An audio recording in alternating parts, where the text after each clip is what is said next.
Go now to Pittsburgh. It's raining there. From Three Rivers Stadium in Pittsburgh, it's time for Steelers 76. Pro football action with the world champion Pittsburgh Steelers. I'm Jack Fleeming, along with Myron. We'll be describing the action this afternoon as the Steelers meet the New England Patriots. The third game of the season. The two clubs coming into the contest with identical 1-1 records. The Steelers coming off a victory over the Cleveland Browns. And New England coming off of one of its finest recent wins over the Miami Dolphins. The crowd this afternoon, a sellout, better than 50,000. The weather, strictly overcast. Rain started to fall within the past hour. The artificial turf is still in good condition, but the weatherman says temperature around 70 degrees on the afternoon, and rain should continue throughout the day. Steeler reserves have just made their appearance on the field, coming to the near side in black jerseys, white numerals, and the New England Patriots in white with red numerals and blue trim are ready to come out on the field themselves. So we're just about ready for football. We'll have the starting lineups and the kickoff after this pause on the Pittsburgh Steelers Football Network. The Patriots are still looking for their first win over the Steelers, who lead the brief series 2-0. Both teams coming off initial victories. Patriots their 30-14 upset victory over the Dolphins last Sunday, and the Steelers smashing a win over Cleveland 31-14. New England rolled past Miami with 278 rushing yards. That's the second best in the club's history, and the most versus a Don Shula-coached Dolphin club. And 3 Steve Grogan TD passes. Running back Sam Cunningham at 21 carries for 106 yards, his 5th career 100-plus game, while Grogan scrambled 9 times for 76 and scored the Pats' 4th TD on a 13-yard run. So they're coming off a great game. The Patriots defense made 5 quarterback sacks last week. As we said, both teams won their ball game. Elsewhere today around the league, some other key games. We've got the Jets playing at Miami, Minnesota at Detroit, Buffalo at Tampa Bay, Green Bay at Cincinnati, Oakland at Houston, Atlanta at Chicago, New Orleans at Kansas City. The Giants are in Los Angeles to play the Rams. Cleveland's at Denver. The new club, Seattle, hosting their second game in their existence. San Francisco is invading Seattle. St. Louis at San Diego. Baltimore at Dallas. The Monday night game will feature Washington at Philadelphia. And, of course, along the way, we'll be keeping you posted on the outcome of those 2 games. In the Eastern Division, the only undefeated team now in the American Football Conference is Baltimore, 2-0. In the Central, Houston leads that with 2-0. In the Western, 2 teams tied, Oakland and San Diego, both 2-0. NFC undefeated teams are Dallas and St. Louis, along with Chicago and Los Angeles. This broadcast is authorized under the broadcasting rights granted by the Pittsburgh Steelers solely for the entertainment of our listening audience. Any publication, rebroadcast, or other use of the descriptions and accounts of this game without the express written consent of the Pittsburgh Steelers Football Network is prohibited. On our network this afternoon, across a 4-state area, better than 40 stations, we will single out these to say hello to WKSP Newcastle, Pennsylvania, WBFD in Bedford, Pennsylvania, WDAD, Indiana, Pennsylvania, WBSC, Somerset, Pennsylvania. The Steelers are being introduced, the offensive unit today. Lynn Swan has returned and has been introduced, and Terry Bradshaw comes out. And here comes Rocky Blyer, and finally Franco Harris, and listen to this crowd. I'd say this crowd is ready for football this afternoon, and would you agree, Mr. Cope? I sure would. It's an enthusiastic crowd, and Lynn Swan got a tremendous ovation from the crowd.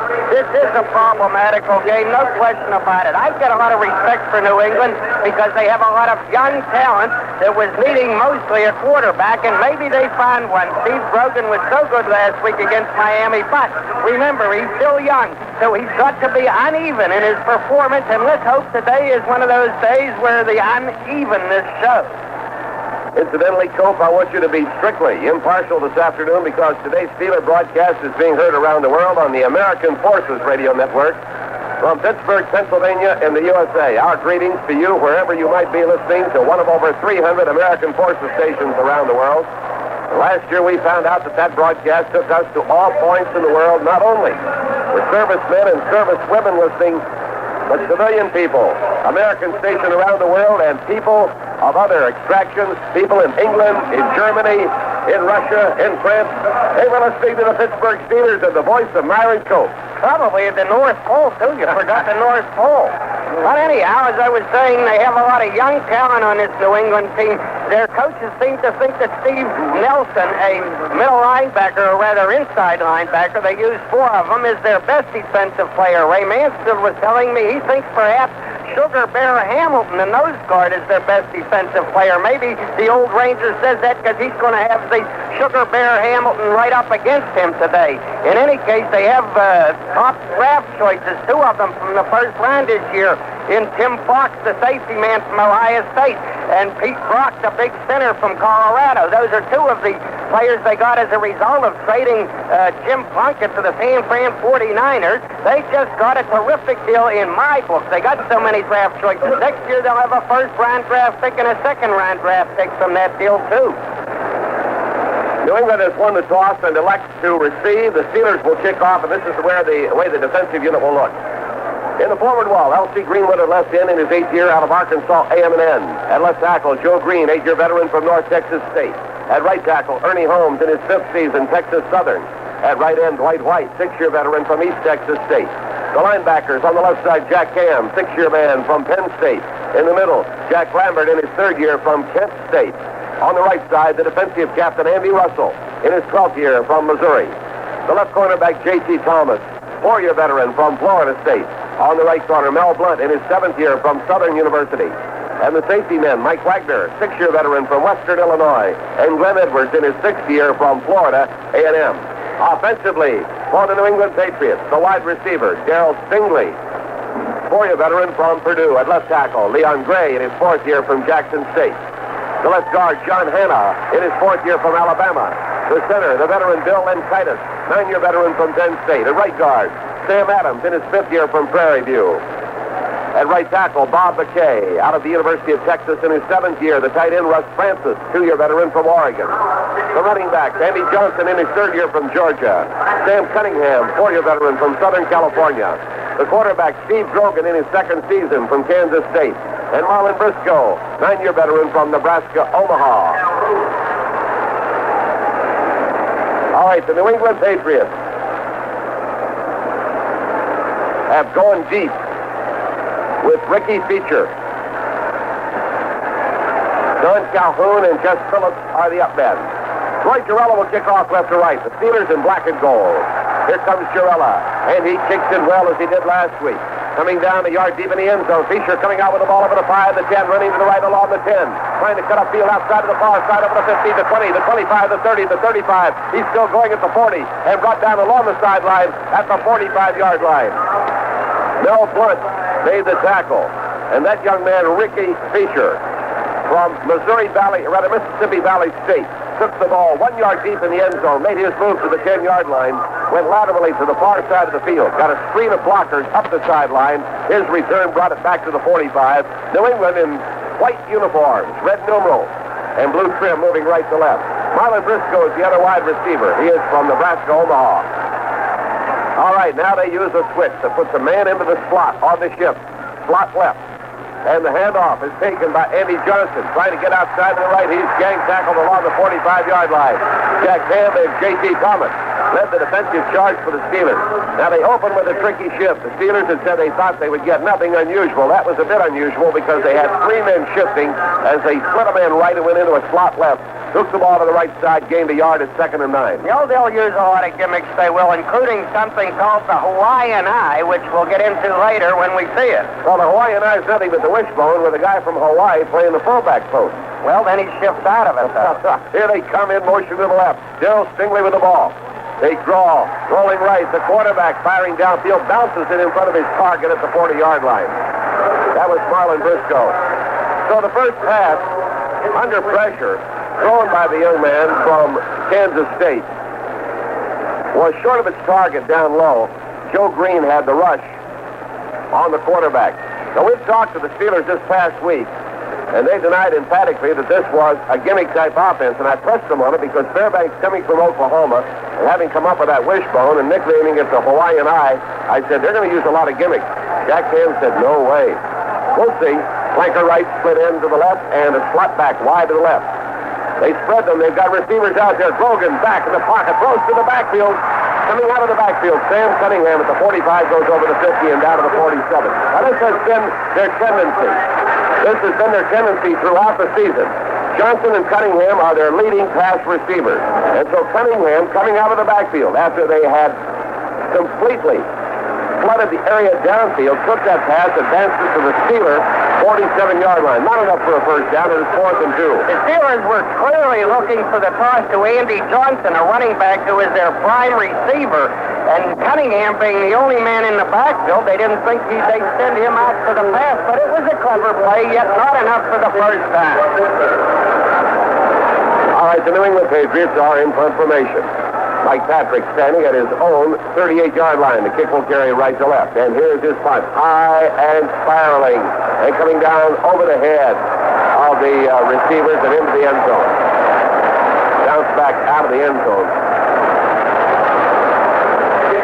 Fair catch called for at the 5-yard line. We had Duke Quindella playing downfield. And the ball carried into the end zone by about a yard and bounced back out. And that was a very close play. Had that ball hit, say, about a foot out of the end zone and bounced back, they would have been in deep trouble. It is the touchback gives Pittsburgh the ball at the 20-yard line. 1st and 10. We'll check over this offensive unit for you. Frank Lewis is back in action today at wide receiver.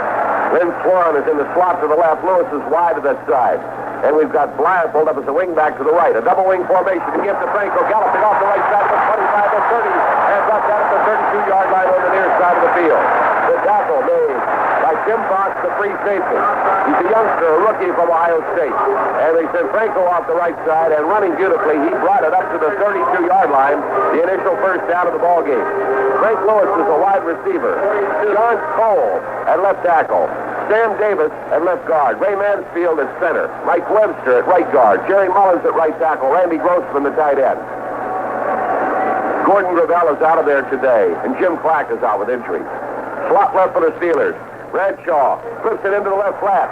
Ball taken by Lewis, and Lewis gets back to the 35-yard line, and that's as far as he could go. Frank Lewis taking about 3 steps back, holding out in the left flat area. The quick shot out there from Bradshaw. He came up to the 35-yard line, knocked down by Julie Adams and Prentice McRae on the far side of the field. And he was doing well to make a couple of yards on that because Prentice McRae had the shot at him. Could have nailed him for a loss. Frank managed to outstep him and get a few before McRae brought him down. All right, the Steelers at the 35-yard line. 2nd down and 7 yards to go. From the I formation, the pitch back to Rocky Blyer, the tailback. He drives to the right, comes up over the 40, and onto the 42-yard line. He's very close to a first down. That time running out of the I and pitching the ball to Blyer, and they got good blocking to the right side before Steve Zabel, the left side outside linebacker, and Bob Howard made the tackle. Now in the 3-man rush, Tony McGee has been replaced by Mel Lunsford from Central State. The nose tackle is Ray Hamilton, 4-year veteran from Oklahoma. Julie Adams, the right end, we're going to call it that. The left side outside linebacker is Steve Zabel. On the left, the inside linebacker, Steve Nelson. Sam Hunt and Steve King round out the linebackers. 3 Steves and a Sam. Tight formation. They need short yardage for a first down. Sending Franco to the left. Cuts back over the 45. He drives to the 50 and goes to the New England 49-yard line. A pair of tight ends that time looking for the short yardage. They sent Franco to the left, and then he made a move to the outside, cut forward, and down running room down over the 50, fought his way to the New England 49-yard line, and it is a first down. That's number 2 for the Steelers. 50 running by Franco. Once he ran the hole, he broke a tackle by defensive end Mel Lunsford, who was in there in that 6-man front on that short yardage play. All right, it is first down and 10 yards to go for the Steelers. No score in the ball game. Very early in the first quarter at Three River Stadium. Hand off to Blyer. Blyer gets a good block, cuts inside of it, comes down over the 45 to the 43-yard line. Sam Davis blocking in front of Rocky Blyer. Cleared a man out of there, and Blyer cut inside. And the tackle was made by Mel Lunsford and Sam Hunt after the ball had been advanced to the New England 43-yard line. They're keeping it covered today because of the rain. A gain of 6 yards, second down, and 4 yards to go. Swan and Lewis are the wide receivers. Harris and Blyer the running backs. Grossman is the tight end. That completes the offensive alignment. This time we put Lewis in the slot to the right. Swan is split right. A double wing with Blyer, the wing back to the left. Handoff, or rather pitch back, goes to Franco. He's running outside of the left. Turns the corner at the 40, goes down to the 35-yard line. John Cole pulling and throwing the key block. And they're eating up the New England defense going to the outside, running away from that straight up the middle and going to the outside. And that time from a double wing formation with Lewis in the slot to the right and Flyer in a wingback position close left. They ran to the left and Franco down for the first down. And it was Mike Hayes, the rookie cornerback, whom John Colt wiped out of the play, took him to the outside so the runner could cut inside. First down, 10 yards to go at the 35. Bradshaw rolls right. Here he comes to 35 to 30, heading outside, and he makes it at the 25-yard line. Terry Bradshaw on a rollout play to the right side. Headed downfield to the sideline. Steve Nelson crowded him out at the New England 25-yard line. A first down for the Pittsburgh Steelers. And the big quarterback showed them how he can gallop. First down, 10 yards to go at the Patriots' 25-yard line. And that was not a scramble. It was not an improvised play. What it was, right from scratch, was a running play. The Steelers have a run play for Bradshaw in there. Overcast, rainy day, but not cold. It's rather warm, pleasant. Out of the I formation. At the New England 25-yard line. The Steelers with the football. The pitchback goes to Blyer. He's got blockers again running to the right side. Comes to the sideline and picks up short yardage. Just simply ran out of space around the 22 or 23-yard line. Dennis McCray made the stop on him. And McCray is a three-year man from Arizona State. Let's look again at that defense. We didn't complete it. Steve Zabel, the left outside linebacker. Steve Nelson, the left inside linebacker. Sam Hunt, the right inside linebacker. And Steve King, the right outside linebacker. Four linebackers in a 3-4 defense. Bob Howard on the left corner is from San Diego State. Mike Haynes, a rookie, on the right corner from Arizona State. Strong safety is Prentice McCray, and the free safety is Tim Fox. All right, now we've got a double slot to the left. Flyer and Swan are in the slot, and the ball is handed off for a straight-ahead drive by Franco down to the 20, maybe to the 19-yard line. And Pittsburgh is doing some different things. That time with both Flyer and Swan in the slot to the left, set up wide by Lewis out in the same direction to the far side of the field. And what happens, they send Franco straight ahead. He's down to the 19 with a tackle made by Richard Bishop. And the Steelers on this drive 4 times have swept the left side of the Boston defense, the New England defense. They were successful with it the first 3 times. I think they have something there to work on, obviously. Phenomenal the way they've done it. Back goes Bradshaw, looking, firing. There's the target, Randy Grossman at the 5-yard line. Randy coming straight down, and the clock at the 5-yard line was the target, and he took it and was brought down on the play by Mike Haynes. They will spot it at the 6-yard line. Randy Grossman, the 3-year veteran from Temple University, getting the catch for the Pittsburgh Steelers. And Happy New Year, Randy Grossman. He started his 3rd straight game. Chuck Noll refuses to call Randy a starter, but he started this game as he did the previous 2, and he's off to a nice New Year. First down at 6 yards to go for the Steelers. Shifting into the I formation. Swan to the right. Lewis to the left. Pitch back goes to Blyer. Finds the opening, slides through it over the right side, goes off tackle, inside the 5, down to the 4. They gang up on him. Sam Hunt was at the bottom of the play. And now we come on with Larry Brown, a second tight end. We bring in Ray Penny, the rookie from Washington. Lewis and Swan are coming off the field. So right now it is second down and 4 yards to go. And the Steelers are at the New England 4-yard line. Clock turning with 7:46 to play in the first quarter. We're lining up with Mullins tight to the left. We've got Brown tight to the right, and Grossman is the wingman to the right side. Give us to Franco, going outside to the left. Franco's trying to make it. Franco's into the end zone. Franco has scored a touchdown for the Pittsburgh Steelers with the 2 tight ends and a perfect blocking screen to the left. Franco Harris goes outside. He was untouched. Mike Webster threw a big block for the big running back from Penn State. Franco Harris galloped into the end zone, and the Steelers are on the board with 6 points, taking a 6-0 lead over the Patriots. And the man whom Mike Webster knocked out of that play was Prentice McCray, the defensive back, and I mean to tell you, Webster exploded him. Walden is the holder at the 10-yard line.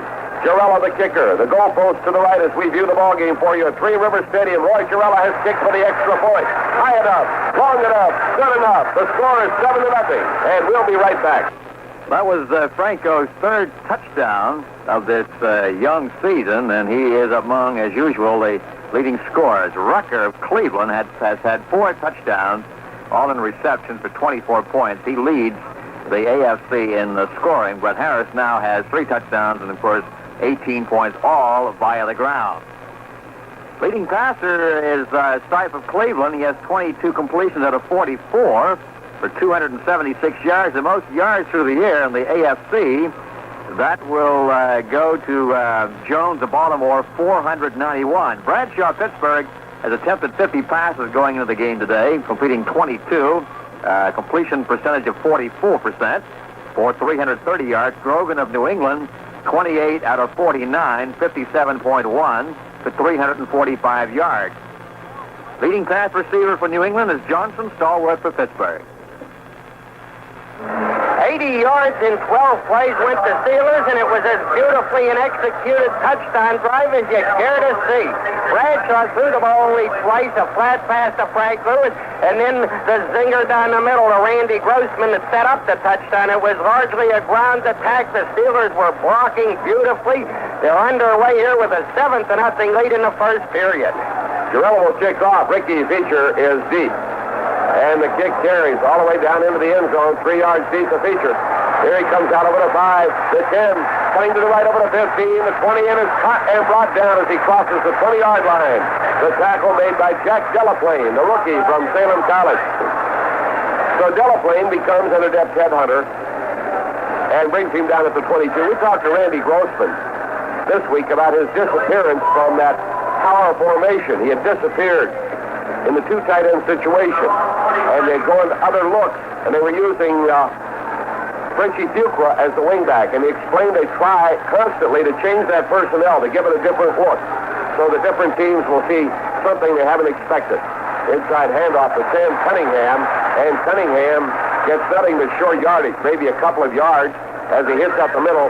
Steve Furness made the tackle. Now take a look at Cunningham, who is in his 4th year out of Southern Cal. And he was doing some running out there when Lynn Swan was catching passes. Cunningham came into this game as the leading rusher for the Patriots. 35 attempts, 162 yards, coming into the ball game with a 4.6 average. Grogan was second with 90 yards, 8.1 average. All right, this time they're wide left in a slot, sending a running back in motion. Don Calhoun in the ball game, going to the right. The pitch out goes to the left side. Carried by Andy Johnson. He's hit at the 25, fights his way forward, maybe to the 28-yard line. They put the floor of the play to the left. Picked up a blocker with a man in motion, pitched the ball out. And they carried the ball up to the 28-yard line. Jack Ham made the tackle. It's going to be 3rd down now, and about 4 yards to go. The Steelers had an army of men moving out to the left to meet Johnson. Oddly enough, nobody really hit him. He just stumbled. Otherwise, he might have had a gain, might have found a crack through that army. All right, New England goes into what it calls the Hawaiian Eye. That's the wishbone. Now they shift out of it and go into a standard pro formation. That is what they are most likely to do. A fake, play action, pass, Grogan, near side, incomplete. At the 39-yard line, intended for Cunningham. Help line of Jack Lambert covering. All right, they line up in what they call a Hawaiian Eye. The reason being, Russ Francis, their tight end, is the fullback, the lead back in the wishbone. It has no connection with an I formation, except that Francis, who played at Oregon, is from Hawaii. Now they shift out of that, and they go into a standard pro offense with Francis shifting into the tight end position, putting a slot back to the left and a flanker to the right, and that's all I can tell you about it. They're in punt formation. Patrick at his own 13. He'll punt right to left. Patrick has the snap. He gets it away. Very high, extremely high. Downfield, waiting for it. Fuqua, he bobbles it. New England has recovered. New England has the football at the Steelers' 25-yard line. Al Chandler recovered for the New England Patriots, as Frenchie Fuqua and Jack Delaplane appeared to be having difficulty making up their mind who would catch it. Finally, Fuqua was the receiver. He reached for the football. It went through his hands. It was recovered by Chandler at the 26. That's where they say New England has the ball. And right now the Patriots have picked up a big break, and they've got great field position. Well, Frenchie and Delaplane were standing side by side under that punt, and apparently there was confusion over who should take it. Patriots 1st and 10 at the Steeler 26. Pittsburgh leading 7-0. Handoff given to Cunningham, running to the left. Cut, he's hit. Crowley.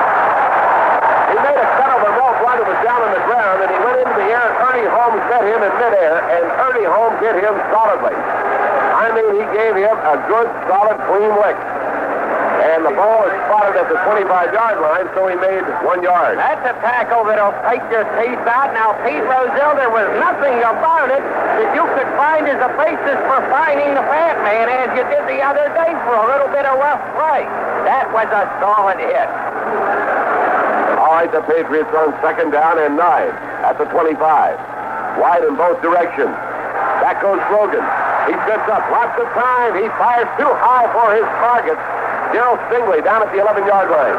Stingley was running in between J.T. Thomas and Mel Blunt in the general areas. He came down and made his move in on a square-in pattern at the 11-yard line, overthrown by the quarterback, who had nothing but time to throw that football. Well, actually, what Fuqua had was a muff, but in the NFL, they classify that as a fumble, so we've got a fumble lost officially. You point out in the rule book that you don't fumble a ball unless you have possession. And he did not have possession, so it was a muff reception. Jimmy Allen is in. Lawrence Ames is in. We go to 5 back. Here comes New England. Grogan almost slipping as he stood up. He's firing to the end zone, and it is incomplete. Jim Allen with inside position on Russ Francis, the big tight end. And Francis running sharply to the coffin corner on the far side of the field. And Allen had him out-positioned all the way into the end zone on a pass that was overthrown. It is incomplete. The Patriots will bring on John Smith, their kicking specialist. Smith is 2 for 2 in the 20 to 29-yard range. He's going to kick this one from the 25. That's a 35-yard field goal. He is 1 for 2 in that range. We have Lambert and Russell back into our lineup at this point. The holder is Mike Patrick. Makes this the 32-yard line, a 42-yard attempt. And it is up there. It appears to be long enough. It is good. Just a beautiful field goal try by Smith.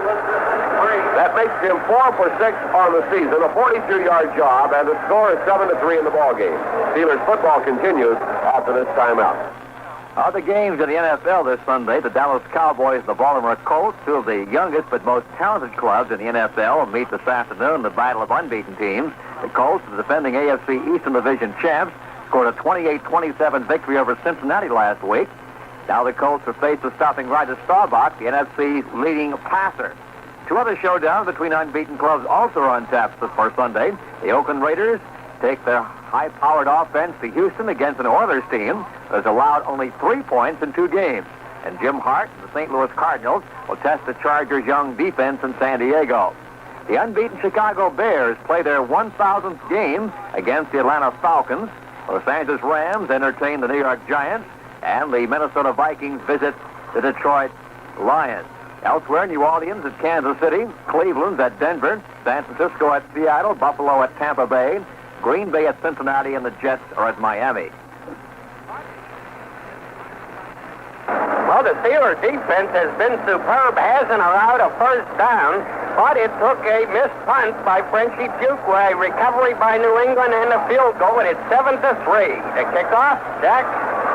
Here comes the kickoff down to the 8-yard line with the ball. Jack Delaplane up at the 15, the 20, puts his head down at the 25 and goes to the 27, and is getting tackled back. Pete Barnes made the tackle for New England, and the Steelers are ready to go 1st and 10. Incidentally, I heard just before this game that Kenny Stabler will not play today for the Oakland Raiders, who are meeting the Houston Oilers down in the Astrodome, a very important game to the Steelers. I can't vouch that that's 100% accurate information. It's sort of a surprise, but that's what I was told. It is 1st down and 10 yards to go. Pittsburgh at its own 27. Slot left. They give it to Franco. Works his way up the right side of the 30. Cuts upfield to the 35 and comes to the sideline at the 37-yard line. The tackle made by Steve Nelson, the left inside linebacker for the New England Patriots. 6'2", 230-pounder. The ball is short of a first down by a yard. A 9-yard gain by Harris, 2nd and 1. We'll be back after this pause on the Steelers Football Network. Here's how the top teams in college football fared on Saturday. Number 1, Michigan really won over Navy in a big way, 70-14, scoring 49 of those points in the second half. We'll have the rest of the lineup of what happened yesterday in just a few moments. Bradshaw flips it into the right flat to Swan. Swan picks up a little bit of a screen, comes to the 40, leaps, and is brought down. Lynn Swan, the receiver in the right flat. 2 steps back, took the ball. Came up. Jerry Mullins was over there to block for him. Steve Nelson cut Swan high in the air and knocked him down. He picks up a first down. I show Steelers with a total of 8. That is the third pass throw and the third one completed, and Swan's first catch of the day. Swan said this week that he was looking very closely at his future. He's had, I think, 4 concussions, 1 in college ball and 3 in pro ball, and that he's thinking seriously of giving up the game next year. I looked him in the eye and questioned that statement. Franco through the middle. Nice quick opener. Over the 45, onto the 48-yard line. Prentice McRae, the strong safety, made the tackle. And they opened it up beautifully up the middle for Franco.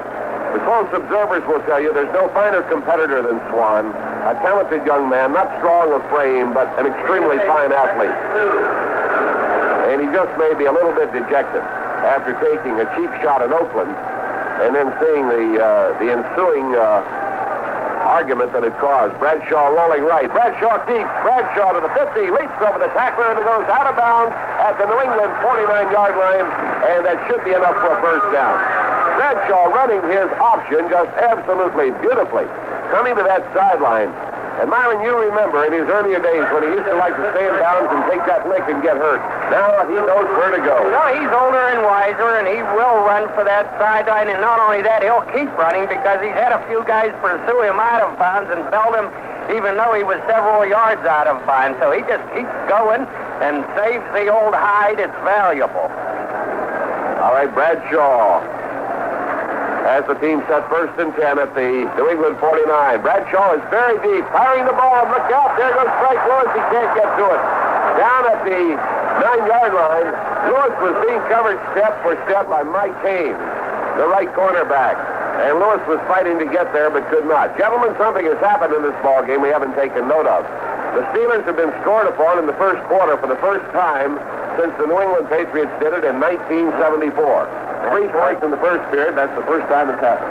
And if you've just joined us, we just have 2 minutes and 27 seconds remaining in the first period. The Steelers on top, 7-3. Louis Craig has been watching that trivia statistic week after week, and it's slipped up on him here this afternoon. Well, change it to they haven't allowed a touchdown in all That's that right. time. No touchdowns in the first quarter. 7-3, Pittsburgh. Steelers at the New England 49, double wing formation. Pitch out to the left side to Franco. He's got blockers. They can't help him. He loses the football. It's down on the turf. And New England has recovered. Franco was not hit. He was simply maneuvering, and the ball got away from him. See if we can tell who was on it. It was Mike Haynes, the right cornerback. 2 blockers were working out there, John Kolb and Sam Davis. And somehow or other they failed to break down the defenders.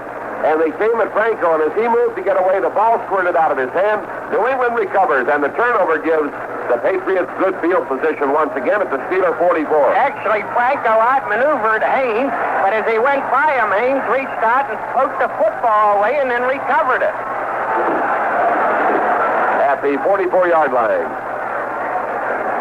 Handoff taken by Sam Cunningham, and he hits into the middle for about a yard.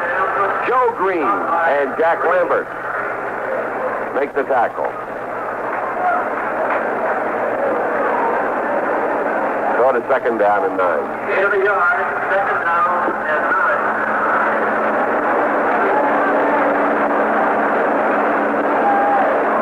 9. Greenwood, Green, Furness, and Benazak are up front.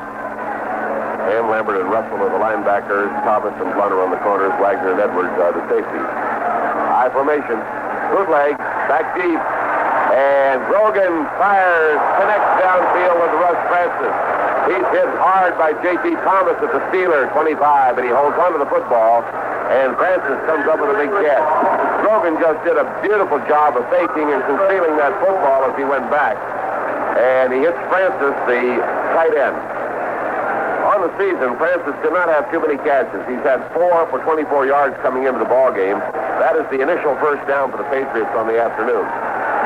They're at the Steeler 25-yard line. First down, 10. Slot left formation. Sending the slot man, Dale Stingley, in motion to the right. Grogan takes. Grogan gives. Andy Johnson trying to fight his way over the right side. He'll get a yard or two, and that's all. Andy Johnson, 6 feet, 204 pounds, out of the University of Georgia, running over the right side, stopped by Jack Lambert, the middle linebacker, and Mike Wagner, the Steelers safety man, and the ball is spotted at the 23.5-yard line. And they're looking at second down and about 8.5 yards to go. Andy Johnson, as Chuck Noll pointed out on his pregame show, was a quarterback in college. Didn't he? New England Pats used him as a wide receiver and then as a running back, where he is now used very much as a receiver, too. Lot left formation for the Patriots. Grogan takes the draw, takes the end around. Grogan throws, and it's incomplete. Now, boy, they are doing something there. Grogan takes the draw. Then Grogan faked the end around the Stingley. The draw was to Johnson. He faked that. Am I right? He faked the end around the Stingley, and then he threw a screen pass to Andy Johnson. So set it up this way. A fake draw to Cunningham, then a fake end around the Stingley, a lot of play action, and then throwing the screen pass to Johnson out to the left, and he could not hold on to the football. Fell incomplete. Now that's something I don't think I've ever seen that play. A beauty. Flanker right. Flip to the left and slot man to the left. And here comes the pass downfield, and the receiver didn't see it. Grogan appears to be having lots of time. His receiver was Marlon Briscoe the first time today coming down, and Briscoe was working in the area of the 5-yard line, and downfield Mel Blunt and Lawrence Caves. And the pass came in behind him. He didn't see it at all. It was incomplete. Bringing on John Smith. Smith, with 4:43 to play in this period, kicked a 42-yard field goal. Now he's going for a 41-yard field goal. His holder is Mike Patrick. Score 7-3. John Smith got that New England background. Old familiar name up there. Kicks it right down the middle. He gets it. He kicks a 41-yard field goal. And it is a 7-6 ball game, Myron. And on the field goal defense, we see the Steelers trying to do what many teams are doing around the league. And again, something that Chuck Noll and I talked about on his show before the game. Bunching a lot of people in the middle, trying to blow the middle of the New England line out of there and put pressure on the kicker. Meantime, retaining L.C. Greenwood, the tallest Steeler, in the middle, back at the line of scrimmage, getting his hands high in the air like a basketball player and trying to get a piece of that football. Of course, it didn't work that time, and John Smith pelted another long one. He's got field goals of 42 and 41 yards as the Patriots close the Steelers' lead to 1 point at 7-6 with just 3 seconds remaining in the first period. So this kickoff by New England will be the last play of the first quarter. And let's see, Jack, Delaplane is due to do something big. Very high kickoff coming down to Delaplane at the 16, over the 20, coming to the sideline at the 25, the 30, the 35, the 40, the 45, drives to the 50 and goes into New England territory at the New England 46-yard line. John Smith finally got the tackle along with Richard Bishop. Just a great screen of blocking that time for Delaplane, who has that fine speed, can get to the outside and make it count. He found the lane down the near sideline, brought the ball on the return back to the New England 46. On that play, the first quarter comes to an end. The end of the first quarter with a score. Pittsburgh 7, New England 6. Let's check now and see how some of the top college football teams fared on Saturday. Number 1, Michigan rolled over Navy 70-14.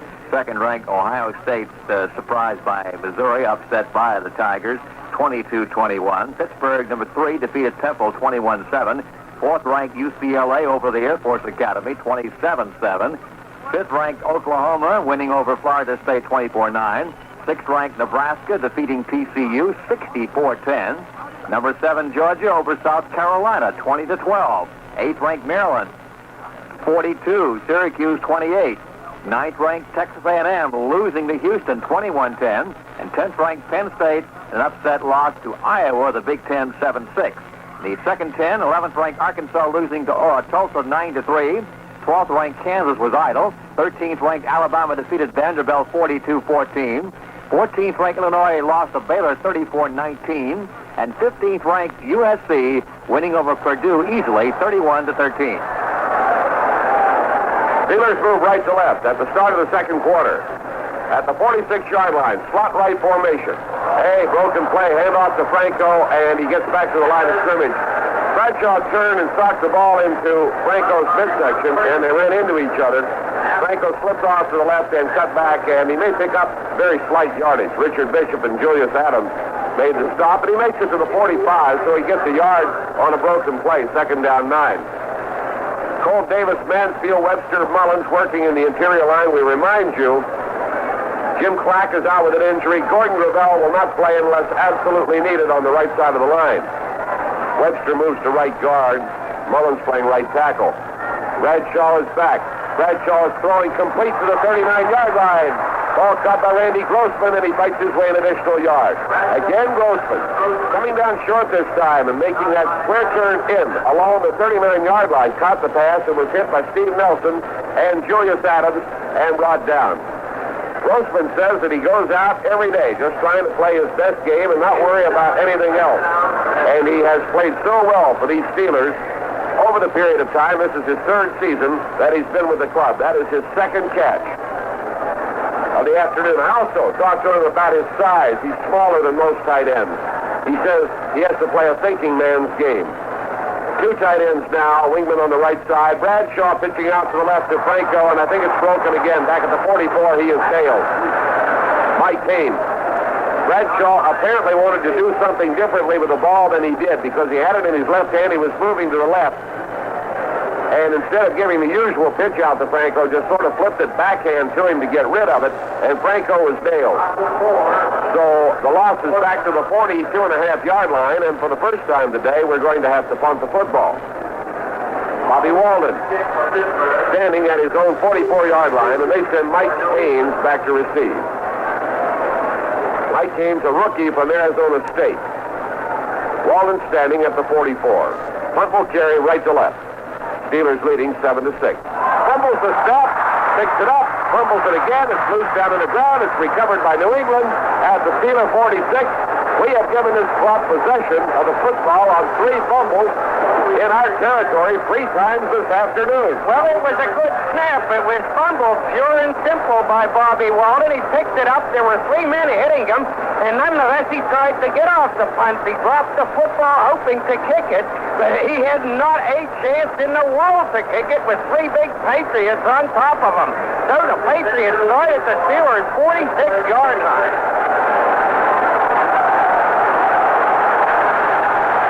First down 10, they're in the I formation, setting their flanker in motion short back to the left, and giving the pitch back to Don Calhoun, and he has fumbled the football, picked up by Jeff Ballman over the 45, the 40 down to the 35, the 30 on the sideline. He is pushed out of bounds at the New England 22-yard line by Darrell Stingley. So the turnover pops right back into the ball game. They pitch the ball to Don Calhoun. Calhoun moving with the football. Lost control of it, scooped up by Jack Lambert. And Lambert turned and came down the near sideline. J.T. Thomas made the hit on Calhoun. Lambert carries the ball all the way down to the New England 22-yard line, where it is first down 10. Darrell Stingley made the tackle.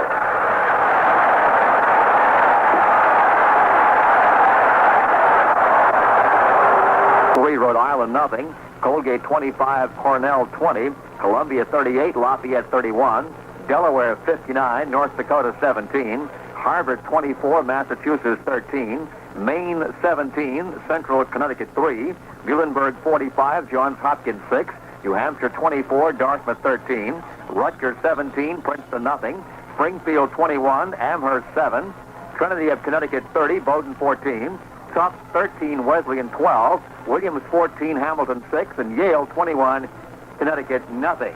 In the South, Auburn 38, Tennessee 28, Bucknell 16, Davidson nothing, the Citadel 17, Furman 16, Duke 21, Duke 21, Virginia 6, East Carolina 20, William & Mary 19, and Florida beat Mississippi State 31-30. Last week against the Cleveland Browns, Roy Girella hit the football as well as he ever has in his life. He said so himself he was just hitting it so flush that he himself was amazed. Now he's kicked a 32-yarder, and perhaps Roy is staying right in that groove. Right now he's teeing up the football, and if he does as he did last week, it'll end up somewhere deep in the end zone. Jarrella started to move forward and stopped. He'll kick off right to left. And he kicks it pretty good. Down to the goal line, taken on the run over there by Ricky Beecher. Steps back to the right, along the 10, up to the 12, and here's Dale. Reggie Harrison got him along with Jack Delaplane. Harrison and Delaplane caught him at the 12-yard line. Took it on the far side of the field and came up to the 10 and then came back to the right. They give him the 12 and a half, and it's first down 10. On the opening kickoff of the ball game, Beecher managed to sweep around Jack Delaplane and make it to the sideline and return the ball clear out to the 45. But on two subsequent kickoffs, Jack the hydroplane Delaplane, working in a right lane, mind you, was down there both times to stop Ricky Beecher. Flanker left, split head to the right. White set in the backfield. And the delayed handoff goes to Cunningham. And Cunningham has lost the football, but it was dead. He was nailed and brought down by Jack Lambert and Jack Ham. The crowd is booing that the ball was dead. Gain of 1 yard. These two clubs have each averaged slightly over 200 yards rushing in their first two games. New England, I think, realizes it's going to have difficulty coming up the middle on the Steelers. Flag on the play. Roll out. Grogan to the right side. He's scrambling. Now he's running. Trips. He dives forward and goes down at the 12-yard line. Grogan chased out of the pocket, scrambling to the right, started to come forward and dived back to the 12. We had a penalty marker down on the play. Pittsburgh was offside. Joe Green and Jack Lambert covered the quarterback as he dived with the football. So a 5-yard penalty against the Pittsburgh Steelers.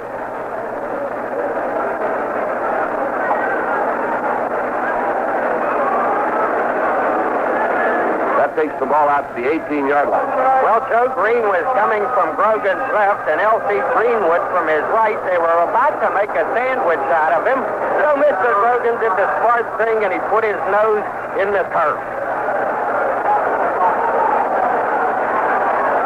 They put a man in the slot to the left side. Francis is tight to the right. Now they bring the slot man in motion. That's Stingley all the way to the right. Grogan rolling out left. Grogan throwing upfield, completing the pass to Sam Cunningham at the 25. Scoots to the sideline, goes out at the 30, covered by Mel Blunt. So again, they work just beyond the range of the linebacker. And they use Cunningham as the target. That's his second catch. Grogan has thrown 8 times, completed 3. Cunningham's second catch of the afternoon. New England getting its second first down. First and 10 at the 30. Grogan is a lanky guy, 6'4" out of Kansas State, a farm boy from Ottawa, Kansas. He's considered to have the tools to make it as a top quarterback. They shift their slot man back into a regular running back set position. Grogan drops back, now throws to the near side, and it is incomplete. Gerald Stingley coming over to the sideline for the ball got tangled up with J.T. Thomas. Neither one of them could get to the ball, and they went down on the turf. 9 passes tried, 3 of them completed for New England. New England is using Bob McKay at right tackle, alternating with Tom Neville at that position, carrying plays. At times,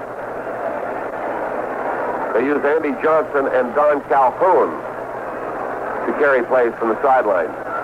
Steve Grogan is happy to have the plays called for the sideline. Jim Plunkett's main gripe at New England was that Chuck Fairbanks wanted to call the plays. Plunkett did not like that. He asked to be traded, and they accommodated him. Grogan will pass again. Throwing to the near side, completes the pass at the 34-yard line to Russ Francis. He's driven out of bounds at the 34 on the near side of the field by J.T. Thomas.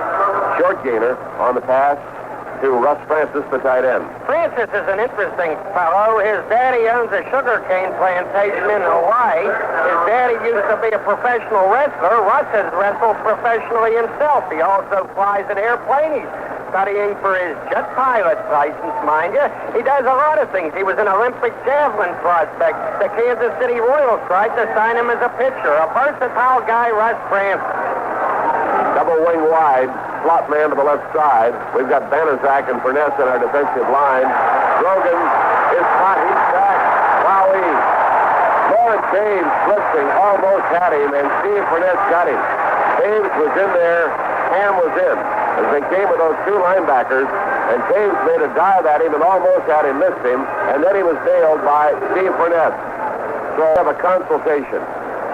Let's see what it's going to be. The official had marked the ball back at near the 21-yard line. Now they're going to mark one off against the Steelers. So they bring the ball back up to the previous spot at the 34-yard line. Mark off 5 yards. We get defensive holding. That's an automatic first down. New England getting its third first down. Steelers a 5-yard penalty against them. New England 1st and 10 at the Patriots 39. And that wipes out the first sack of the football game. Warren Taves was really coming. He didn't get the quarterback. Furness did, but it was Taves' blitz that really shook them up. New England moving left to right, trailing 10-6. Grogan is back there, firing downfield, and it is incomplete. Wowee, at the Pittsburgh 27. Mike Wagner doing a great job on Russ Francis. Francis was right there, the ball was right there, but Mike Wagner was right there. 6'1", 200-pounder from Western Illinois, a 6-year veteran, and he covered the play perfectly. That would be the 11th pass tried by Grogan. And in my binoculars, I could just about see Mike Wagner breathe a sigh of relief. He just managed to get a hand in there on that football. That ball was thrown right on the mark.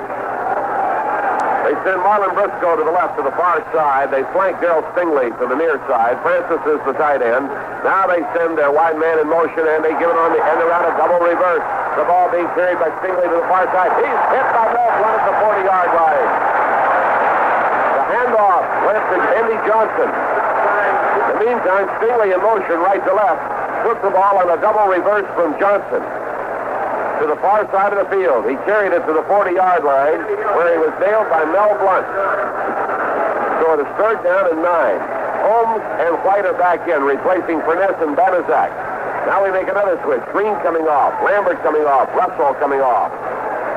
And we load it up with pass defenders. Jimmy Allen is in there. Ham and Taves are the only two linebackers. Got 4 men set for the rush and 5 defensive backs. On 3rd and 9. Grogan is deep. Flag goes down. Grogan comes to the right, throws, and the pass is incomplete. Francis caught the ball, and Francis was being attacked by Mike Wagner on the tackle. And Francis lost control of the ball. It's incomplete. A holding call against the New England Patriots. 4th down play coming up. Steelers just may get him a shot. Nope. They're going to decline it. Is declined.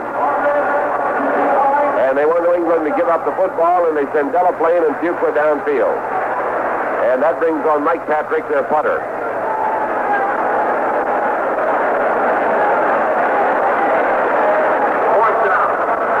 Line of scrimmage is the 40-yard line, and Patrick will kick left to right. He's standing at his own 25-yard line.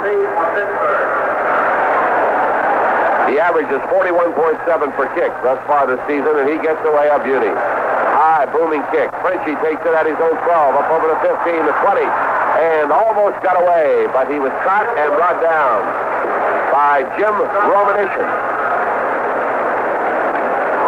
out of Edinburgh State. PA man said Romanishin. He hasn't had as much practice on that as you've given me, J.D. When Romanishin played for Cleveland, J.D. delighted in pointing at his name because I couldn't pronounce it. I've got it now. So the guy from Edinburgh made the tackle. Timeout in the ball game. We'll be right back. Continuing our rundown of college football from Saturday, we left off in the South.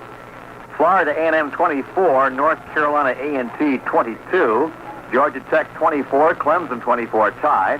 Kentucky defeated West Virginia 14-10. It was Louisville 37, Drake 34. A tie between NC State and Michigan State, 31-31. Richmond blanked VMI 43-0. It was Southern 7, Prairie View A&M 6, and Tennessee Tech 24, Murray State 7. In the Midwest, Akron 24, Youngstown State 3, Ball State 27, Toledo 14, Cincinnati 17, Miami of Ohio 0. Iowa State 47, Kent State 7, Minnesota 21, Western Michigan 10, Notre Dame 48, Northwestern 0, Ohio University 35, Idaho 0, San Diego State 27, Bowling Green 15, USC 31, Purdue 13, Wake Forest 13, Kansas State 0, and Wisconsin outscored Washington State 35-26. Steelers first and 10 at their own 22.5-yard line. Bradshaw hands it off with a straight-ahead drive by Franco. He'll get a couple of yards, maybe to the 25. Mel Lunsford and Richard Bishop make the tackle. Lunsford, 6'3", 250 pounds from Central State. Bishop, 6'1", 275 from Louisville. Gain of a scant 2 yards, second down, and a long 8. And we had shown Franco with 57 yards going into this series. The official stats show him with 54. Now we give him another. He's got 55. Okay, that's the way it stands. Bradshaw fumbles the snap. It's loose down on the turf. And New England has recovered. Wowie. Down at the bottom of the play for the New England Patriots is Steve Nelson, appeared to be the recovery man. That is the fourth fumble for the Steelers, the fourth fumble given up, and all of them have been in Pittsburgh territory. We're going to pause for station identification. This is the American Forces Radio and Television Service.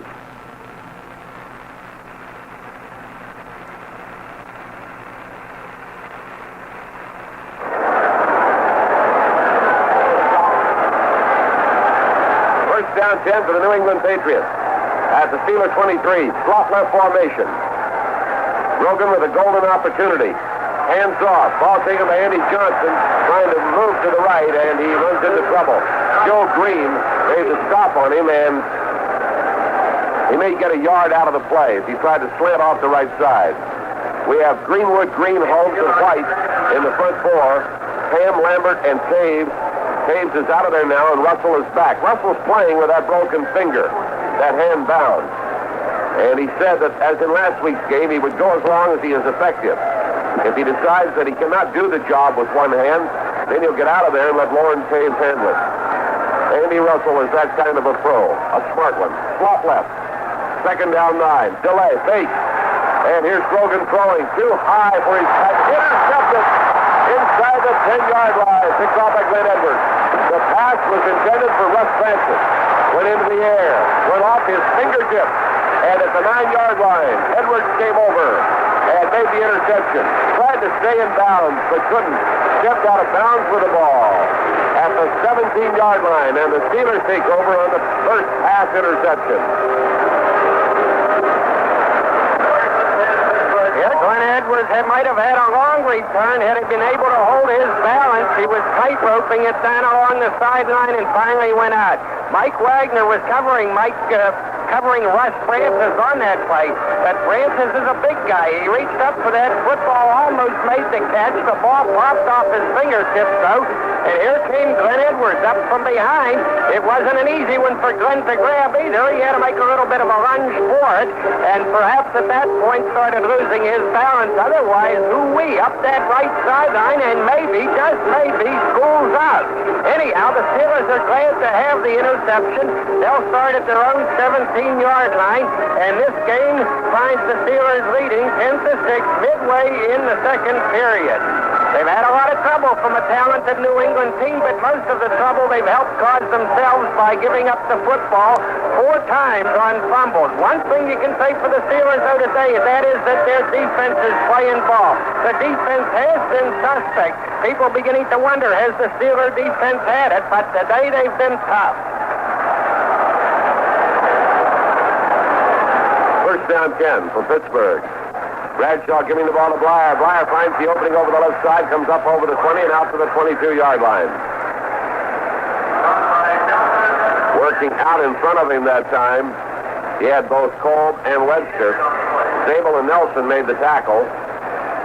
New England player is shaken up. That's Steve Zabel. The advance of the football is to the 22-yard line. Late scores in the second quarter. Green Bay 7, Cincinnati 7. Tampa Bay leading Buffalo 6-0. That is the first score Tampa Bay has had in 3 games.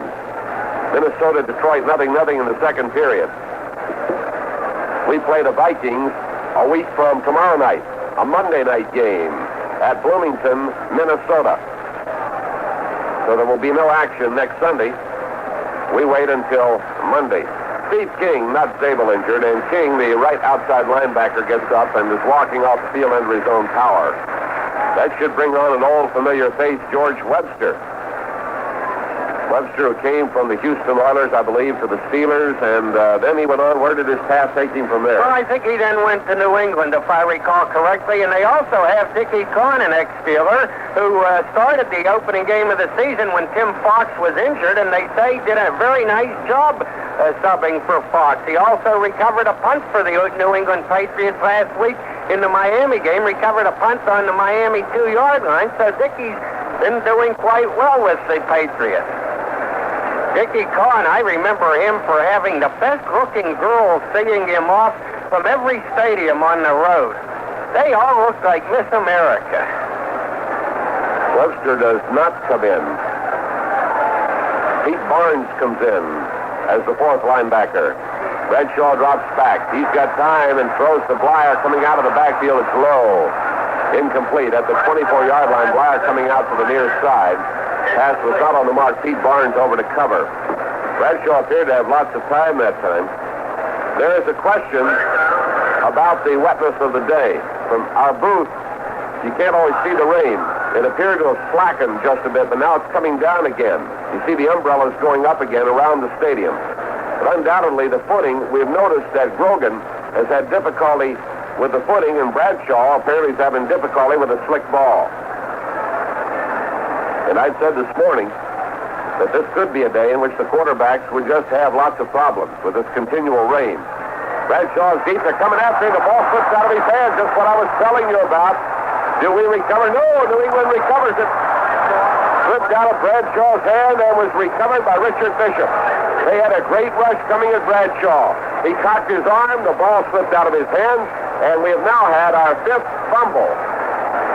All 5 have gone over to the Patriots, and all of them in Pittsburgh territory. Well, Richard Bishop and Tony McGee, the defensive end, were coming right down Bradshaw's throat. He cocked his arm, and as Jack told you, the ball simply slipped out of his hand. But I'm not so sure the same result would not have happened anyhow, because those 2 big guys were bearing down on him in such a way that I think they'd have taken him loose from that football anyhow.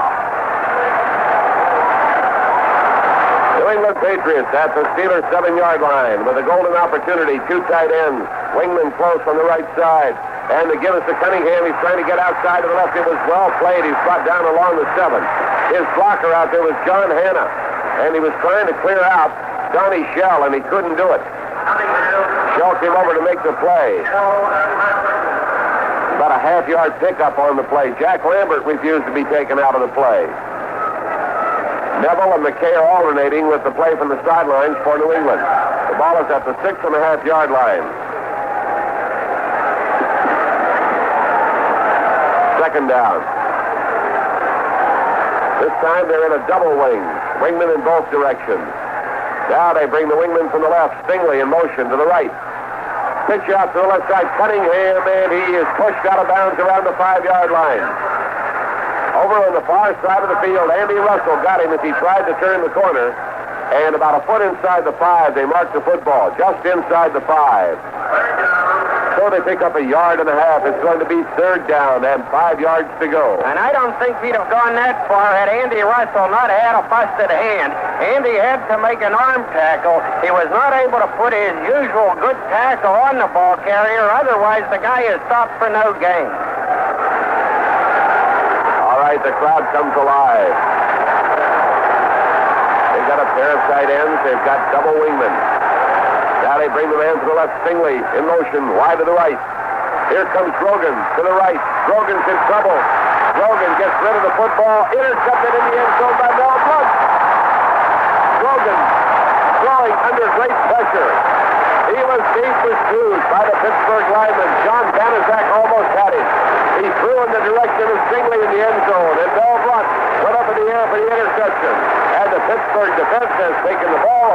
England again.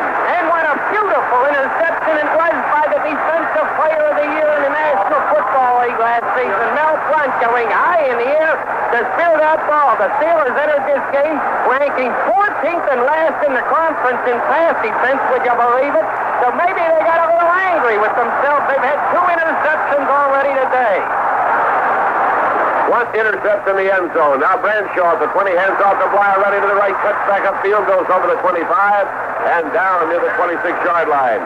Richard Bishop makes the tackle. Sam Davis pulling and blocking for Blyer. They will spot the ball at the 25, a 5-yard gain. And did Sam Phelps, number 34, Prentice McRae, who I might mention, is taking a terrific pacing from Steeler blockers today. Mel Blount's second interception of the season. Glenn Edwards had one earlier. It's his third. Steelers, 2nd and 5 at their own 25. They move right to left. We're in the second quarter at Three River Stadium in Pittsburgh. Hand off to Blyer, trying to get outside to the right. He turns the corner, fights his way. He fumbles the football at the 20-yard line, and what is the ruling? New England. Blyer fumbles the football at the sideline as he was hit by Steve Nelson, and it is recovered by the New England Patriots at the 32-yard line. Steve Nelson making another recovery for the Patriots. He's the star of that defense, a linebacker. Rocky actually had made a nice run, fought his way for yardage, but as he went out of bounds, he left the ball lying in bounds. So that's the 6th fumble for the Steelers, and they've turned the ball over all 6 times.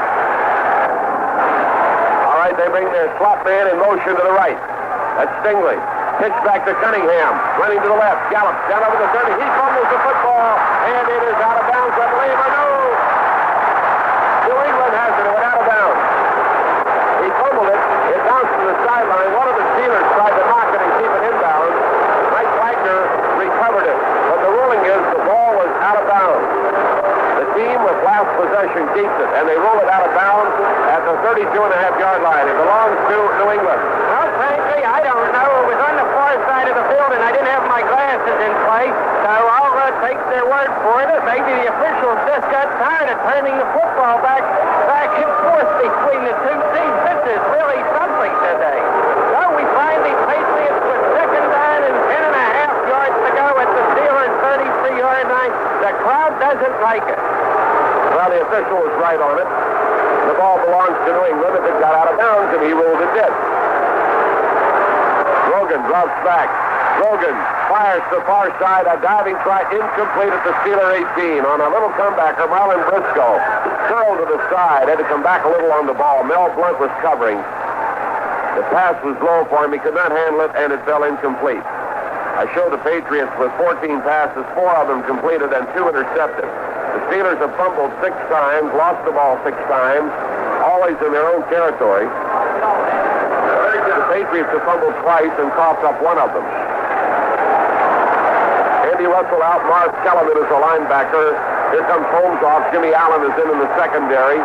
It is 3rd, 10.5 for New England at the Pittsburgh 32. Rogan back and looking, firing quickly to the tight end at the 26. Francis down over the 20 and out of bounds at the 19, and he has a first down. Russ Francis, second-year man from Oregon. The tight end, native of Hawaii. At least he comes from Hawaii. Mike Wagner made the play on him. So it is first down 10 at the 19, and we got timeout on the field, Myron. And New England trailing 10-6, but driving here, trying to take over the lead. Wild and woolly things happening in this second quarter, with 3 minutes and 50 seconds remaining. Jack, they're ready to go. At the 19-yard line, Rogan looking, throwing to Cunningham, and down at the 14, he goes to the 10 and on to the 9. So they return to the regular pattern. To Cunningham coming out of the backfield. He is tackled by Jack Lambert at the 9-yard line. And that one is going to be close to a first down. The official may call for the stick. Andy Russell comes over to take a look at it.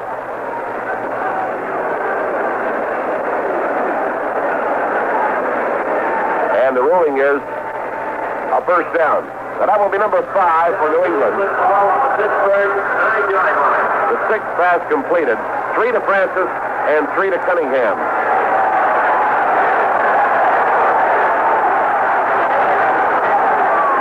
New England has the first down. Slot right formation. Grogan faking, rolling, throwing, completing the pass to Johnson on the near side, and he'll get only a yard or 2 out of the play as Johnson is driven out of bounds by Jack Ham. Andy Johnson getting his first catch of the day.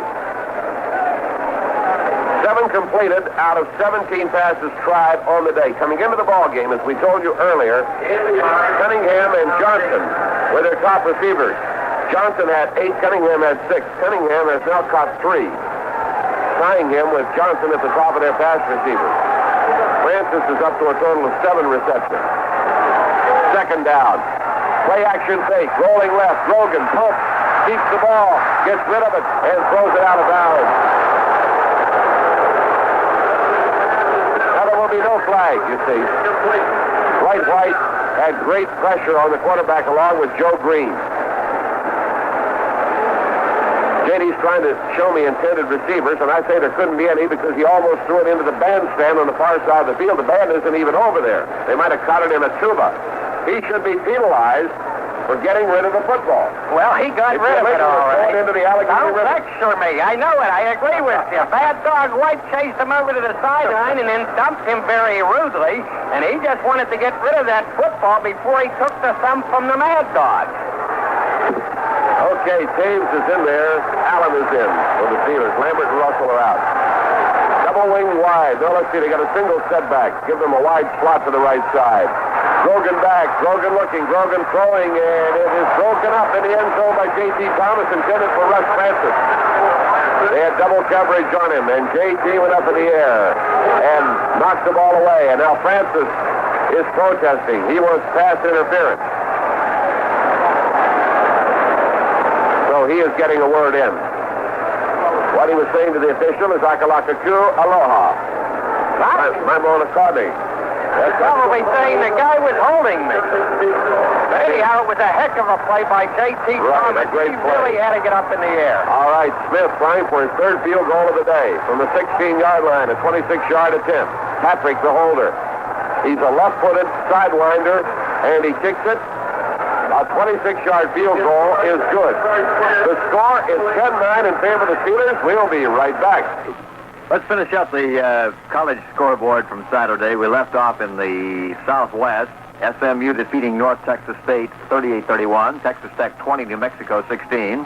Tulsa 9, Arkansas 3. In the West, Brigham Young 23, Arizona 16. California 31, Arizona State 22. Colorado 33, Miami of Florida 3. Colorado State 24, Wichita State 3. Fresno State 24, Montana State 10. Idaho State 27, Nevada, Reno 22. Indiana 20, Washington 13. Long Beach State 37, Northern Illinois nothing. Nevada, Las Vegas 33, Weaver State 16. Oregon 21, Utah 13. Pacific 21, Hawaii 12. Santa Clara 45, Hayward 19. Stanford 28, San Jose State 23, and Wyoming defeated Utah State 20-3. Kick off the Delaplane at the goal line, out over the 10, the 15, the 20, driving up to the 25. There's a fumble loose. Nope, he's got the football down at the 27-yard line. Delaplane, 27-yard return, and the tackle made by Jim Romanishin. On the return from the goal line out to the 27-yard line. And it is first down 10 for the Steelers. 2:20 to play in the first half. Tony McGee, Richard Bishop, Julie Adams in their front 3. Zabel, Nelson, Hunt, and King are the linebackers. Howard and Haynes on the corners. McCray and Fox are the safeties. Bradshaw quarterbacking the Steelers. Bradshaw drops back. Bradshaw throws, and he hits his target up at the 31-yard line. That was Rocky Blair coming out of the backfield, and it's off at the 31-yard line. Steve Nelson tackled him around the neck. But there's a gain of about 5 yards on the play, and Blair catches his first pass of the day. And Bradshaw is now 6 for 8. If he can dispense with the fumble, he's fumbled twice today. Why, he'll be having a pretty good day. Steelers football continues after this timeout. All of this cue, the turnovers behind Pittsburgh today. They're very, very lucky to be leading here with 2 minutes to go in the first half, 10-9. New England very well could have scored 3 touchdowns plus a couple of field goals and be way out in front. Other games underway at the end of one period. Minnesota leads Detroit 6-0. Minnesota will meet the Pittsburgh Steelers a week from this Monday. Here's a surprise. First period, one of the expansion teams, the Tampa Bay Buccaneers, lead Buffalo and O.J. Simpson 6-0. Tampa Bay 6, Buffalo nothing at the end of one period. In the second period, all tied up, Green Bay 7 and Cincinnati 7. For the first time since 1964, the New York Yankees were able to enjoy the taste of victory champagne Saturday night. The Yanks finally clinched the American League East title with the help of Louis Tiant and the Boston Red Sox. The Yankees won an afternoon game from the Detroit Tigers by 10-6 score as Thurman Munson and Chris Chambers homered. That clinched at least a tie for New York, with their magic number at 1. Okay, the Steelers have 2 minutes to march downfield and perhaps get a score if they can hold on to the football. They're only 4 away from the all-time Steeler 2 away from the all-time Steeler fumble record. J.D. Fogarty tells me. Second down 5 at the 31-yard line. Back goes Bradshaw. He's deep. Bradshaw throwing. Randy Grossman wants it, but it's broken up at the 45-yard line. Coming over, 2 men. Dennis McCray got his hand on the ball, and Steve King had come in behind. And the pass is broken up on a neat defensive play. We are a little off. We have either 6 of 9 or 5 of 8 passing for Bradshaw. We'll check that out at halftime. No problem. But I show Lewis with a catch, Grossman with a pair of catches, Swan with 1, and Blyer with 1. Well, I may have one floating out there somewhere. This has been the type of ball game where you spend more time writing down what's happening than you do looking at it. 6 fumbles for Pittsburgh, all 6 lost. George Webster is in there now for the first time. Hand off to Blyer. Blyer breaks the tackle at the line of scrimmage, runs to the right, is up over the 35 and onto the 36. Good effort that time. Zabel and Moore making the stop. And the Steelers have a first down. Or do they? Well, they're short. At the 36-yard line. They're about a half yard away from the first down. That brings on Bobby Walden. So that kind of an afternoon. The Patriots have scored on 3 field goals. It's a 10-9 ball game. Bobby Walden standing at his own 22-yard line. He's had his share of trouble. He muffed the snap, tried to pick it up, and that was one of the fumbles. Walden at his own 23 now. Gets the snap and gets the punt away to the near side. Caught at the 20-yard line. Mike Kane running to the left, up over the 25, the 30. And at the 33, he is down. He has fumbled the football. New England has recovered.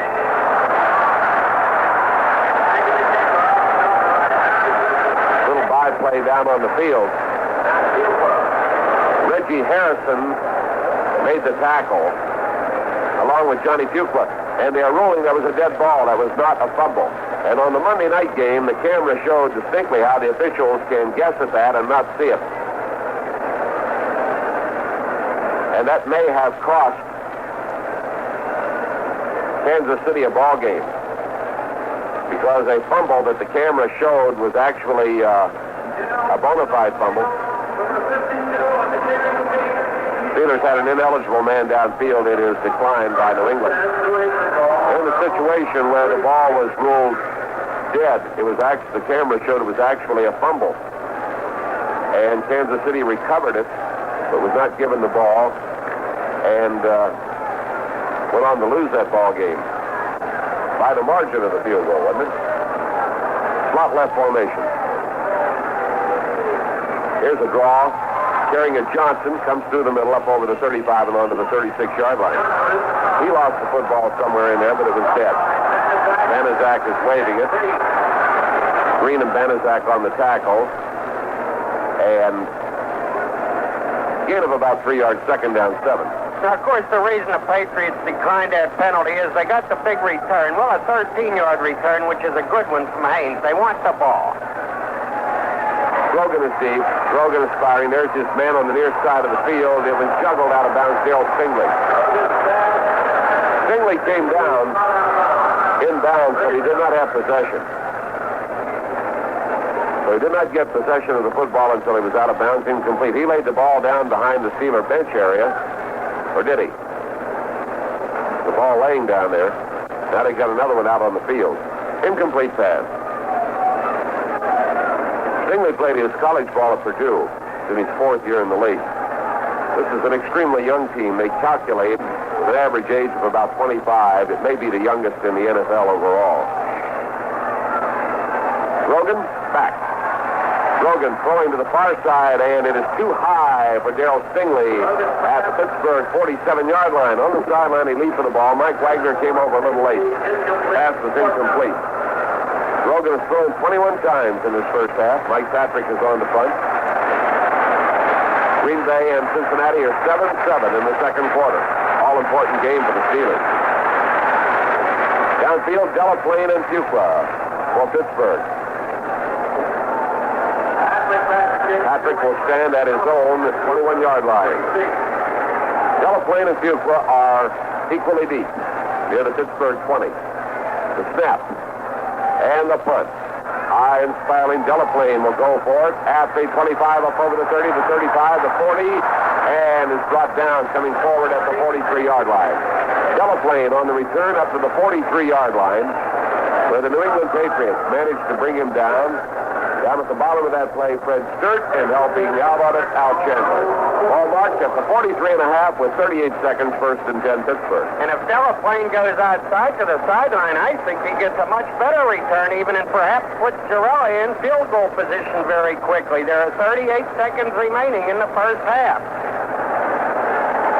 Steelers at their own 44. They just put the passing up. Both of us were wrong. It's 9 and 5.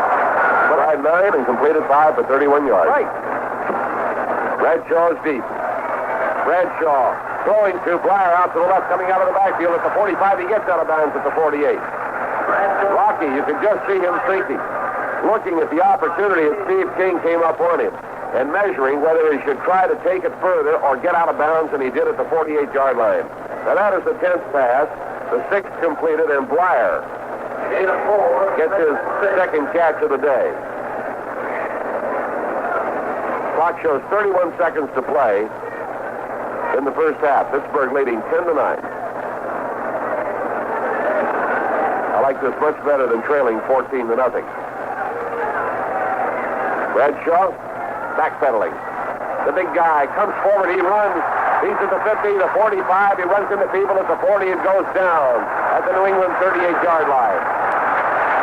The umpire was standing there thinking about something. He may have been wondering if you could get out of Pittsburgh on the first flight or whether the weather would hold him in, and he almost got creamed by Bradshaw.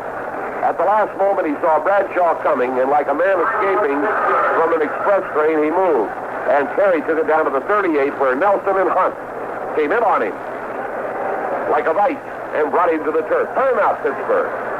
Well, people worry about Bradshaw getting hurt when he's running with the football. I've often said you better worry about the guys he's running into. And that time, those two big linebackers converged on him, and Terry put his shoulder in there, and he gave it the extra effort, and he split those two guys. And with help, they managed to bring him down at the New England 38-yard line, but he picked up a few extra yards by just muscling those two big linebackers. So don't always feel sorry for Terry when he's running with that football. He's a horse himself. The Steelers have now moved into scoring position, hoping to fatten their 10-9 lead. They've got 20 seconds remaining.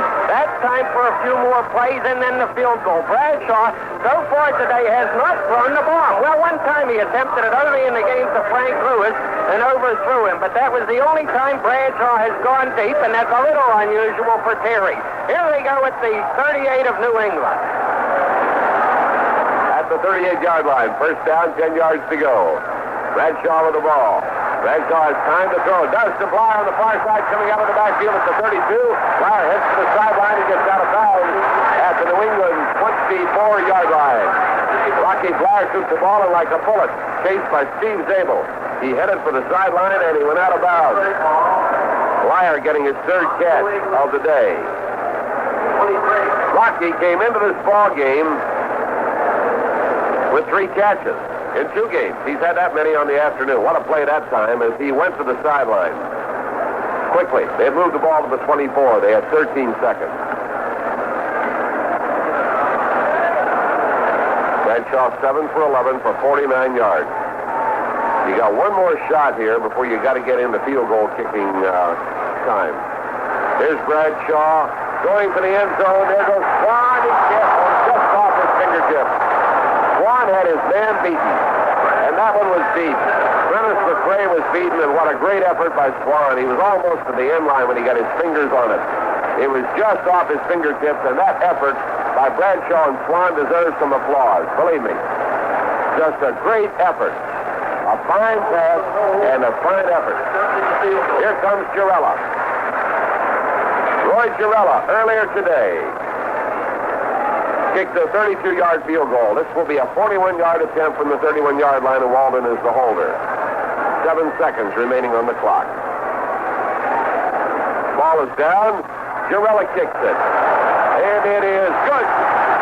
41-yard shot for Roy Girella. Steelers move out to a 13-9 lead in a ball game, Myron, that I think is just plain interesting. Well, it's interesting, all right, when you have 9 turnovers in the first half, 6 by the Steelers, all on fumbles, and the Patriots giving up the ball 3 times, once on a fumble, twice on interception. But as I said before, when Roy Girella boomed one, I said, he has been hitting that football real good since last week, and he brought his rate to the ballpark last Sunday and this Sunday. Now he has another one up on the board, a 41-yarder to give the Steelers a 13-9 lead. Actually, it should be a little bigger lead because on that third down pass that Bradshaw rifled down the middle into the end zone, Swan had to reach for it, but it was very catchable, no question about it. But say this for Swan, he has been out of action since early in the Oakland game when Atkinson banged him on the head and knocked him out. So he's a little rusty. Ordinarily, I think Lynn Swan eats that football up in the end zone, and the Steelers have 6 and then an extra point for 7, and they're leading by more than they would be now with Girella's field goal. But what the heck, you take what you can get, and as Jack said, this is better than trailing the Cleve Brownies as the Steelers did last week, 14-0 at halftime. Instead, they're leading the Patriots 13-9. If they can get it together in the second half, and by getting it together, I mean getting the football together with their arms, why, who knows what'll happen. But right now, it's still a ball game. Ricky Beecher is deep. Girella kicks right to left. And he kicks one twisting and sailing down to Beecher at the 8 on the run to the far side of it. The 10-15 gets out of bounds at the 18-yard line. Beecher gets out of bounds at the 18, but not in time. He did not beat the gun.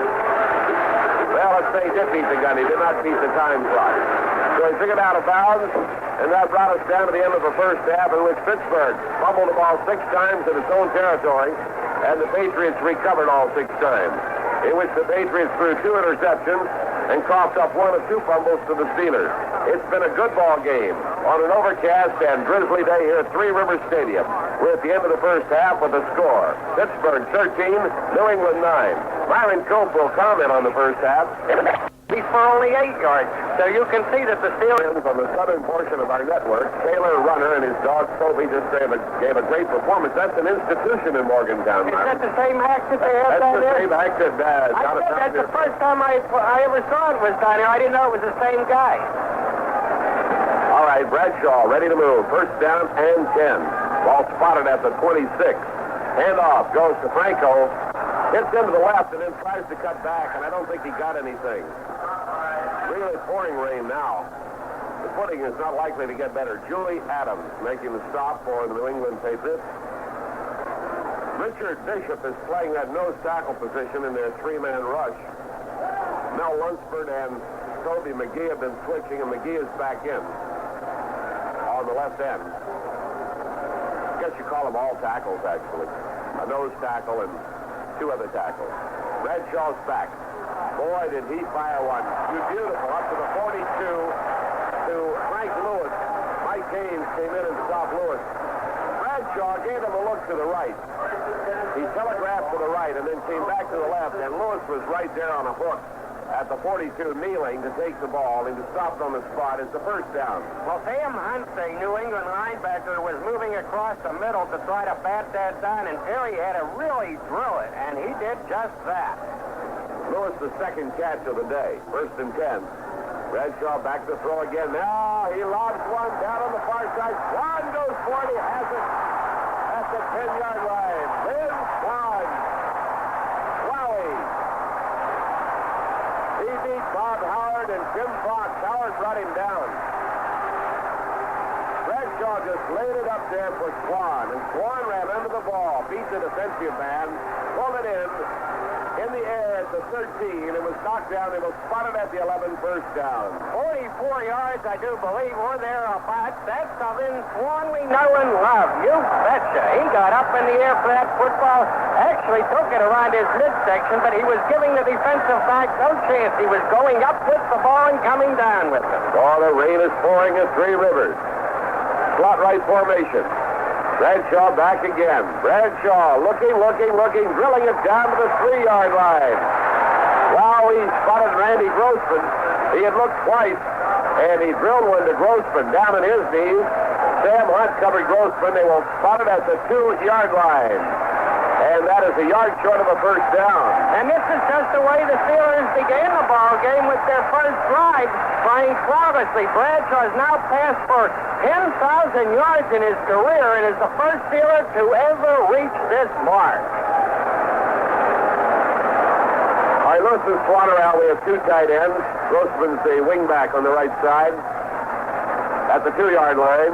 Now they bring Randy Short in motion, and they send Franco through there. Grossman, the wingback, came about 3 steps in motion and cut right in over the tackle position to block for Franco, and Franco took the handoff and followed Randy Grossman in there and right in for the TD. Beautifully executed power play. The Steelers have gone on the board. Franco has scored his 2nd touchdown, and it is a 19-9 ball game. Girella is on. Bobby Walden holding at the 10-yard line. At the goal line to our left. The ball is down. Girella kicks it, and it is good. The Steelers lead the ball game 20-9. Timeout on the field. We'll be right back. Muhammad Ali says he'll abandon his float like a butterfly, sting like a bee technique and stand toe-to-toe with Ken Norton in Tuesday night's heavyweight title bout at Yankee Stadium. And the champ predicts he'll win by knockout before the 5th round.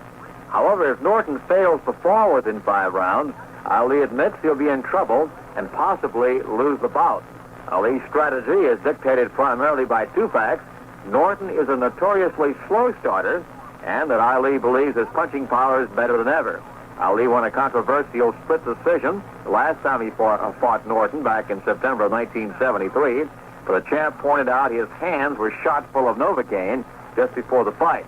Ali claims he couldn't feel his punches when he hit Norton, and therefore was unable to follow up his opportunities with good combinations. Now Ali says he's in the best shape of his life. He's going to walk to Norton, stand still, and bang with his power. Steelers went 74 yards in 5 plays, and now Girella kicks off right to left. Ricky Feature, 1 yard in the end zone. Back out over the 5, the 10, the 15, the 20, the 25, the 30, the 35, and he is up to the 38-yard line. Caught and brought down by Marv Kellum. He broke a couple of tackles there. Getting up slowly is Booby Harrison. And he may be shaken up on the play. He could have had the first contact. And Reggie coming off very slowly. But that return was for 39 yards from a yard deep in the end zone. I believe it was Harrison who did reach out and make the first contact, but obviously was unsuccessful and got shaken up a little bit in the process. They're helping him to the bench. Slot left formation.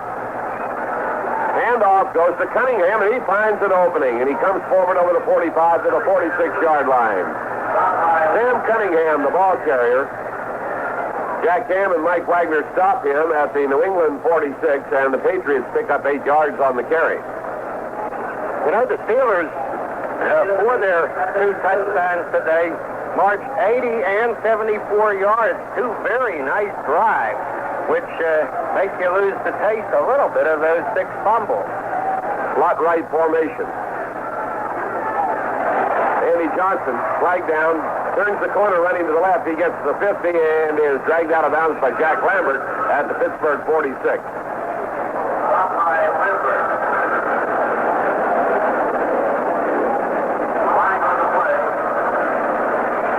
Here comes the signal. Offside, Pittsburgh.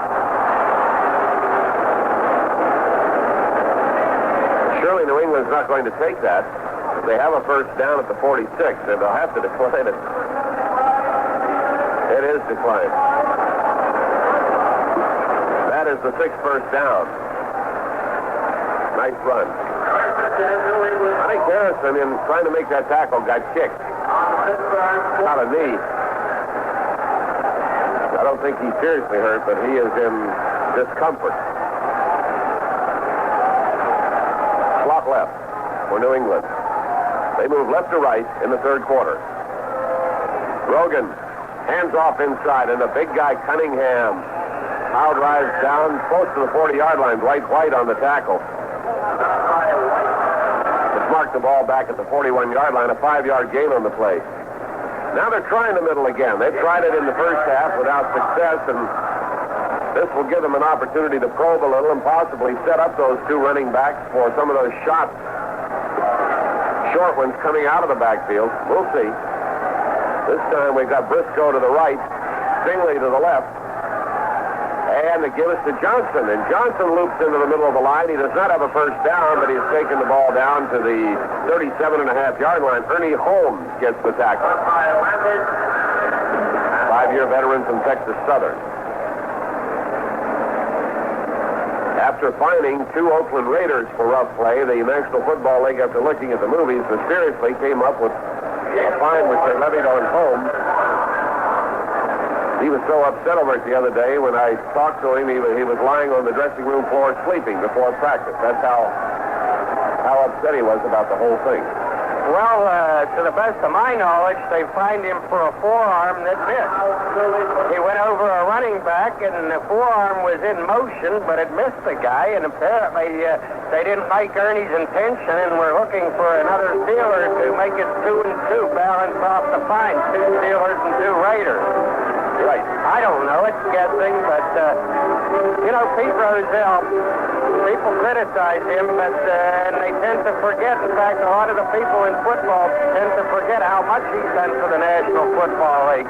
How he made it a lucrative going operation in the television age.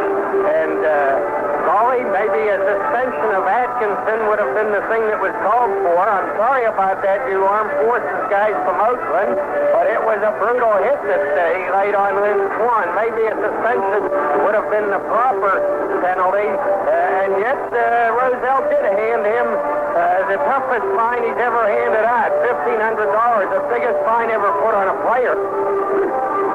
And that took a little nerve, especially since Oakland Al Davis is aligned with Carol Rosenblum of the Rams in an anti-Rozelle force. These are difficult times for Czar Petrovich Rozelle. But anyhow, back to this ball game. It's still timeout down in the field, and the Patriots will be 3rd and a long yard at the Steelers' 37-yard line. It's 10 minutes and 2 seconds remaining in the 3rd period. The Steelers leading 20-9. Pete Brock has replaced Marlon Briscoe, and they're lined up in a tight formation with 2 tight ends, Brock to the left. Now they bring their wingman, Darrell Stingley, in motion to the right, give the ball to Cunningham, and he is nailed. He tried to get off left tackle, and he ran into Ernie Holmes. Wowie. Boy, did they nail him. Cunningham trying to slip off left tackle.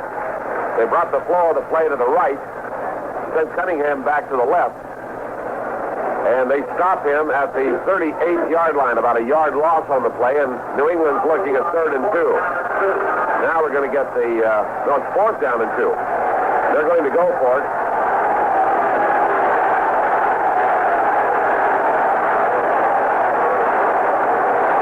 And the Steelers deploy. Up close, look out for the pass. Again, the wingback in motion to the right. And play action fake. And there's the open man in the pass down to the 32. The tight end, Francis, is going all the way for a touchdown. Francis caught the ball at the 32. Galloped down the far side of the field, across the 10. And ran over one man at the goal line, Mike Wagner, and went in for the touchdown. They pulled the entire Steeler defense up close. They slipped the tight end out beyond, over to the far side to the left, hit him with a perfect strike, and he went in for the TD. You could almost smell it coming. Wowie. Cunningham, or rather Francis, getting his second touchdown catch of the season. The extra point try now. At the 10-yard line, John Smith with Patrick Holding. He puts it up. It is good. The Patriots are on the board with a TD. The score is 20-16. We're going to pause for station identification. This is the American Forces Radio and Television Service.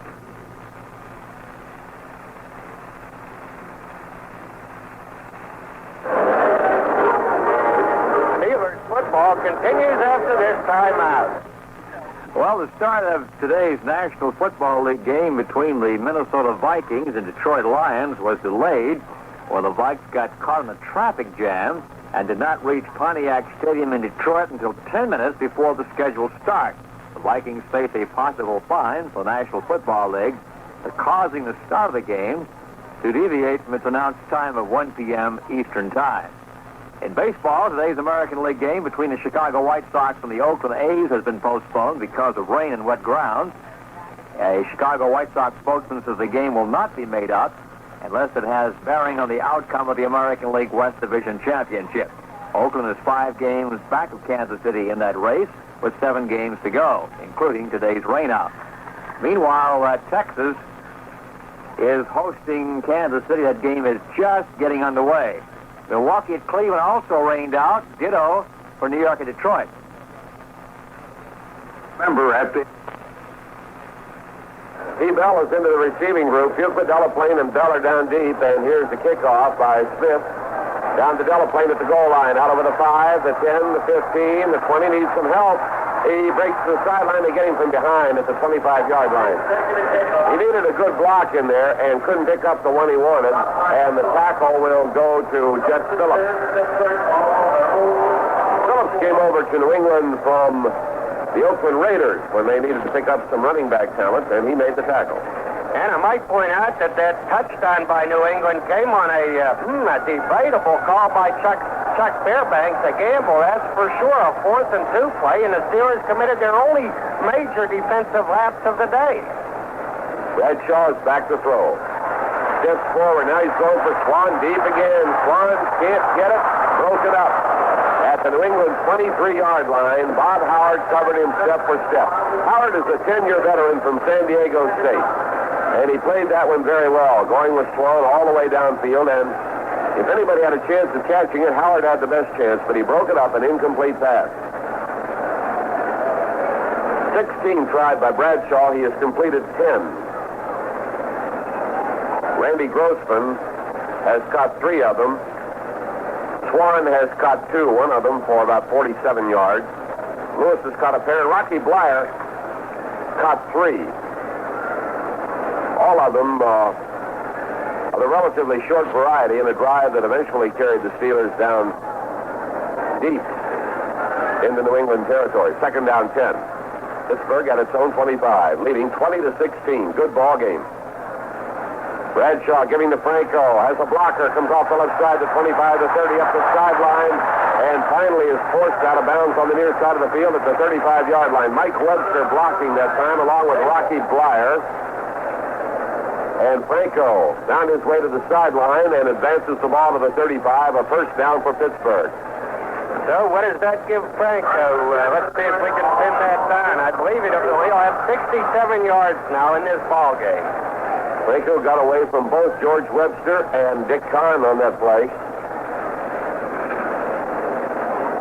Pointed out that he's off to a fast start this year. In previous years, often slowed down at the beginning by minor injuries coming out of training camp, and this year he has been in good physical form. Bradshaw's back again. Bradshaw wants to pass, and he gets rid of it just as they hit him from behind. Swan's down there in the crowd, and they can't hold it. At the 25, they have triple coverage on him. Dennis McCray, Mike Haynes, along with a linebacker. All down there. Dickie Kahn helping McCray out on Swan, and Swan almost brought off the catch. It would have been super. Steve Nelson was in that group. He was within reaching distance of 3 people. Again, the pass was right on the mark, but there was a crowd there waiting. Second down 10. No action next Sunday. A week from Monday night, we're in Bloomington, Minnesota, to play the Minnesota Vikings. 20-16 in favor of the Steelers. 8:49 to play in the third quarter. Bradshaw pitching back to Blyer, and Blyer is caught short, running to the right side, and good penetration. Penalty marker is down on the play. Tackle made by Steve Nelson and Sam Hunt. Running out of the eye, they pitched it to Blyer, the tailback, and New England penetrated. Let's see what the call will be.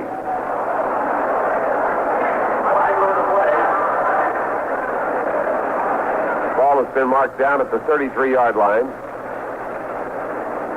and the Patriots will get the choice. Steve Nelson, their defensive captain, is being consulted. So here comes the signal. Holding against the Pittsburgh Steelers. Declined by the New England Patriots.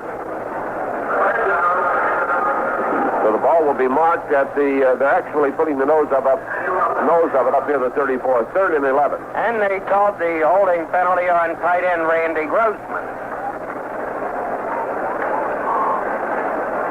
Now they go to 4 men in their forward wall. 4 down linemen. Bradshaw backs up. Bradshaw pumps twice, then throws, intending it for Franco, and he has to trap it at the 29. Franco is down on his knees. Good rush that time on Bradshaw. Mel Lunsford and Arthur Moore were both in there, and Bradshaw unloaded it to Franco on the near side.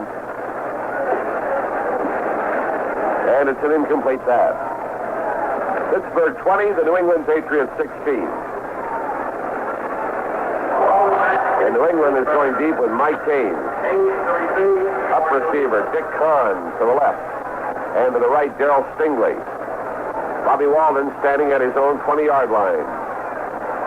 Haynes waiting down around his own 29. Snap to Walden. And Walden gets away a high, booming kick. Haynes backs up to the 14. Comes back out to the 20. And then is hit at the 23 in gang tackle. Penalty marker down somewhere downfield. The return will be to the 24-yard line. And the contact made by Donnie Shell. Lauren Taves was down there. Marv Kellum was down there. And Johnny Fuqua was down there. So again, we have the penalty pending. And the officials confer. Personal foul, clipping against the New England Patriots. So the official getting ready to mark one off against New England. Picks the ball up at the 24-yard line, and he's going to take it half the distance back. He's marking off a full 15 all the way back to the 7.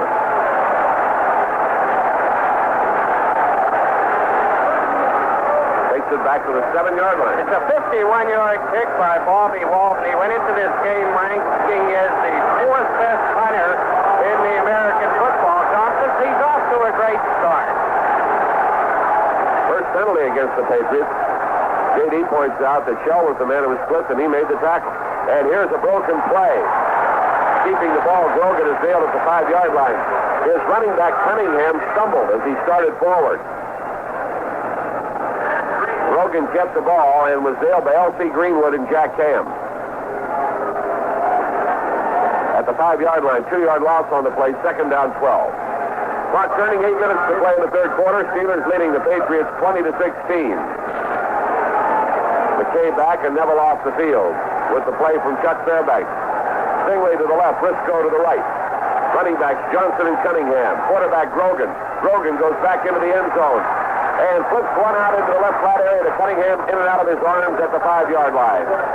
Cunningham was the receiver, couldn't hold it. Andy Russell up the cover on the play. 25 passes tried by Grogan. He has completed 8. Came into this ball game this afternoon with an outstanding percentage, 57.1. The Patriots, on the other hand, had given up 61.8 to the opposition. Steelers have completed 10 of 18. Russell is out, Taves is in, Jimmy Allen is in, Lambert is out. Third down 12. Man in the slot on the right side. Wide set for the running back. And Grogan is in the end zone. He's being chased. And he gets rid of the football upfield, and it is caught at the 24-yard line. Russ Francis came back on the ball in front of Jimmy Allen. Caught it, and is brought down at the 24 by Allen. So again, Grogan scrambling until he could shake a man loose downfield. Great pursuit on him by Banaszak and Ham, but they could not get to him. They had him trapped. He got rid of the football and hits Francis, and Francis has been a prime target today. Yes, Grogan ran to his right, clear into the corner, the back corner of the end zone, and Jack Ham unloaded on him, belted him terrifically hard, but he had just gotten rid of the football and had it on the money. Francis has now caught 5 passes on the afternoon. Gives to Cunningham, running to the left, gets away from Russell, runs into Blunt, and Blunt drives him out of bounds on the far side of the field at the 31-yard line. Good strong pickup on the play, about 7 yards. As Sam Cunningham is the ball carrier, slanting to the far side of the field, picks up 7. It's going to be second down 3. Andy Russell, with 2 good hands, makes that tackle in his 3. And you can tell that Andy just hasn't got the equipment down there because no way they would have gained ground on that play had Andy Russell not had a busted mitt. Slot left formation. And the give is to Cunningham again. And he has the first down, except the penalty marker went down on the play against New England. Andy Russell made the stop. Francis came into this ball game with 4 catches, 24 yards. He now has 5 catches for 92 yards on the afternoon. They're getting ready to mark one off against the New England Patriots. Halftime, Cincinnati has taken a 14-7 lead over Green Bay. In the second period, Tampa Bay leads Buffalo 6-0. Got a 5-yard penalty for illegal motion against New England, takes the ball back to the 26. And the Oakland Raiders in the second period leading the Houston Oilers 7-6. So now we see the Patriots back at their own 27-yard line. Second down and about 8 yards to go. They send Briscoe to the left and bring Stingley to the right as the flanker. Grogan calling the signals. Johnson and Cunningham are the running back. And Grogan wants to pass. Grogan throwing to the near side. There's Francis. He loses the ball at the 35-yard line. Francis, a step in front of Jack Ham, slanting to the sideline. Had the pass right on the money. Did not hold it. It was good for a first down had he held on to it. Calculated to give them the first down.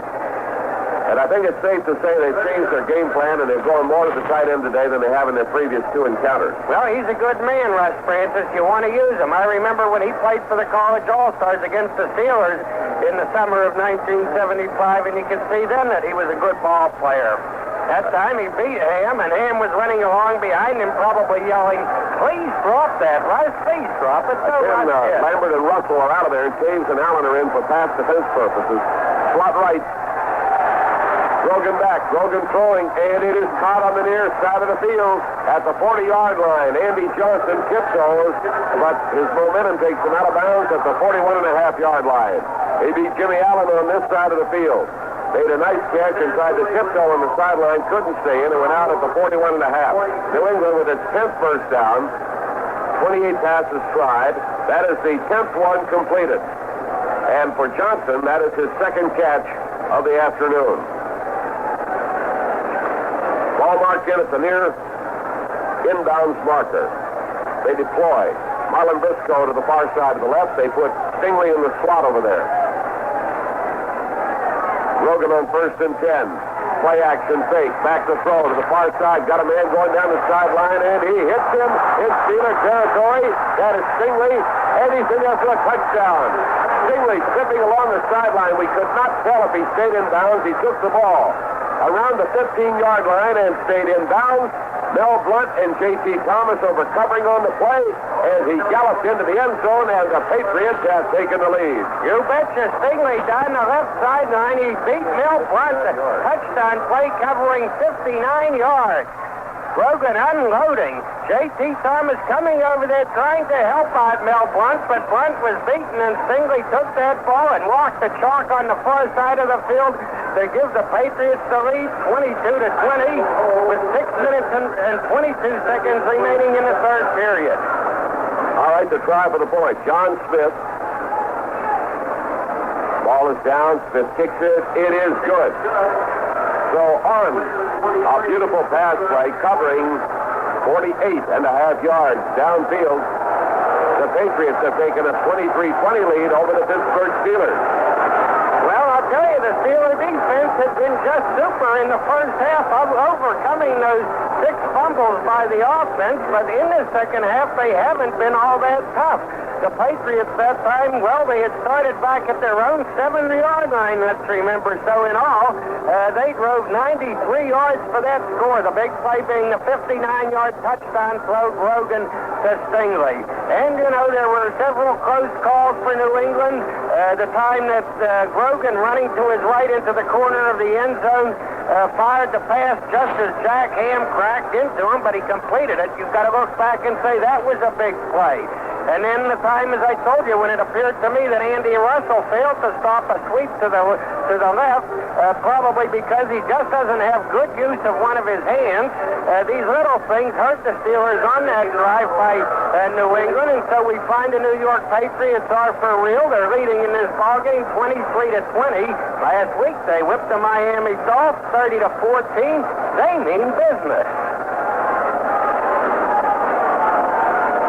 New England out in front 23-20, and the kickoff sailing down the middle. Delaplane under it at the 1-yard line, out over the 5, the 10, the 15, the 20, the 25, the 30, and ridden down at the 34-yard line. Dennis McCray, the first man to get to Jack Delaplane. Patriots win 93 yards in 7 plays, starting at their own 7-yard line. And that's moving the football with some kind of speed. 23-20 in favor of New England. Frank Lewis and Lynn Swan are the wide receivers. Randy Grossman is the tight end. Bradshaw the quarterback. Bradshaw giving the ball to Blyer. Blyer on a sweep to the left side. Cuts behind his blocker, and he'll pick up a good strong 6 yards. Mike Webster blocking. Clearing the way for Blyer, and Blyer came in behind him and advances the ball to the 41-yard line. Sam Hunt and Steve Nelson teaming up on the stop for the New England Patriots, and it's a 7-yard gain, 2nd down 3. Lunsford, Bishop, and Adams up front. Zabel, Nelson, Hunt, and King are the linebackers. Howard and Hames on the corners. Dennis McCray and Dick Kahn are the safeties. 2nd down and 3 yards to go. Slot left formation. Got Swan in the slot to the short side. And the give is to Franco, and there's very little yardage to gain. He is hit at the line of scrimmage, leans forward for maybe a yard, and Mel Lunsford is right in underneath of that play. And Steve Nelson, backing him up well, comes up out of there. The ball is at the 42-yard line, making it 3rd down and 2 yards to go. And what do you do here? Well, I wouldn't be surprised to see Bradshaw throwing.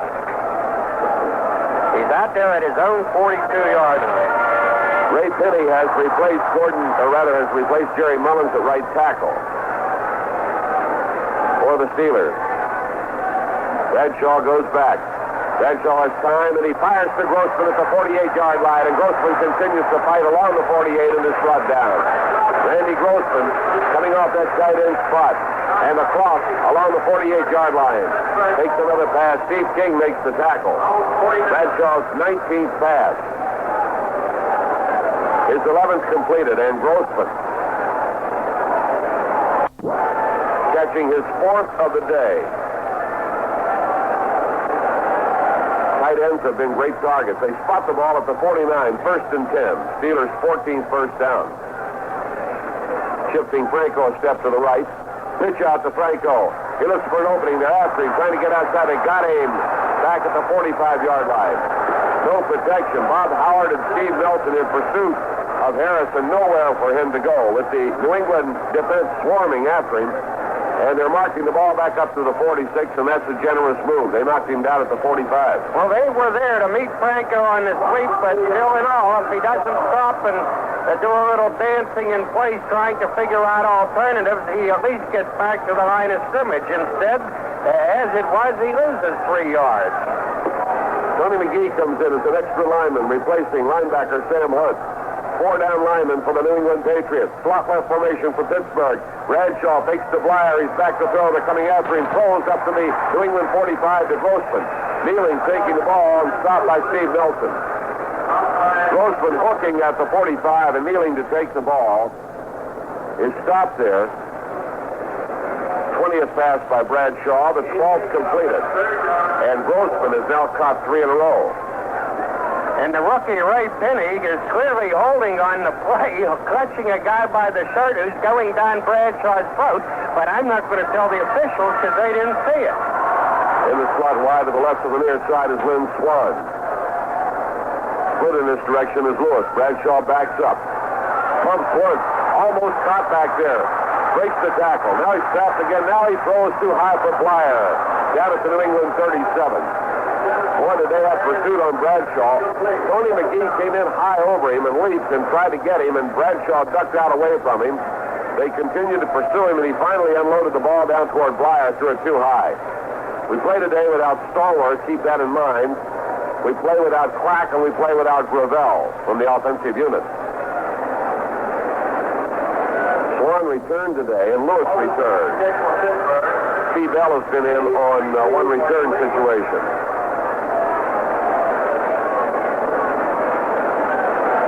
Is in punt formation, standing at his own 42, and they've got Mike Haynes, a single receiver downfield. Snap to Bobby Walden, and he kicks it straight away. Straight down to the 2, bouncing through the end zone and out of play. New England will have the ball at its own 20 on its last 2 possessions. New England has marched to a score. Patriots took the ball, went 7 plays, 64 yards for a touchdown. The next time started at their own 7, went 93 yards in 7 plays for a TD, and they lead us 23-20 with 2:30 to play in the third quarter. And that 45-yard punt will fatten Walden's average, but it won't help him in something called the punting game, which is a new statistic where they deduct 20 yards from your kick when you boot it into the end zone. He stood second in the conference in the punting game stats going into this ball game. Spot right formation, and the quarterback on a sneak, just going right straight up to the 25-yard line. Grogan, straight ahead sneak play. Ernie Holmes makes the stop on him. And the Patriots pick up a vital 5 yards. In the third quarter, Cincinnati 21, Green Bay 7. Halftime, Minnesota nothing, Detroit nothing. Second quarter, Oakland 7, Houston 6.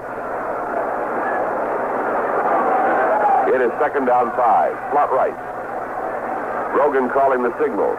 Giving the ball to Johnson. And Johnson fights his way off the left side along the 30, and I think he has the first down. Andy Johnson, tackled by Jack Lambert.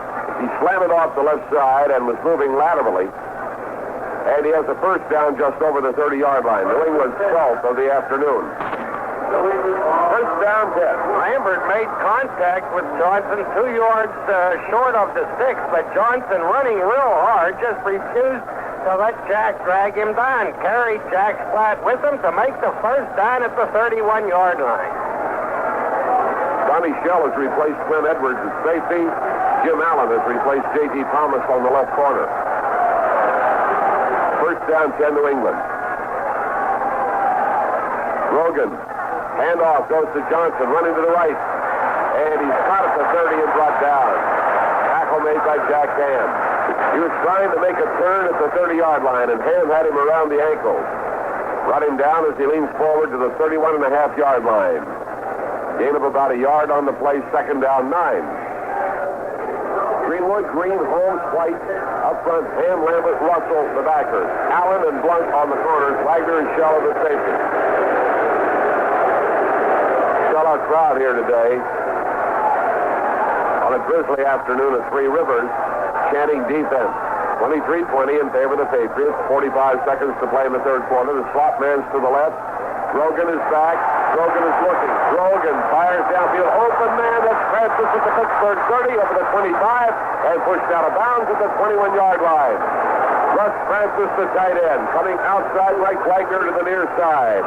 And Wagner cut him and pushed him out of bounds at the 21-yard line. And New England is eating us alive with a new type of offense here in the second half.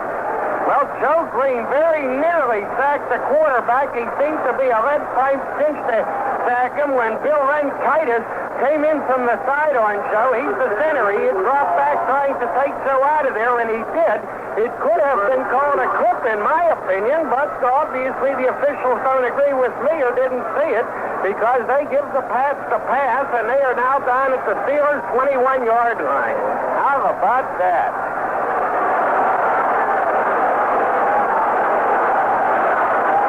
Francis has got 6 passes for 140 yards.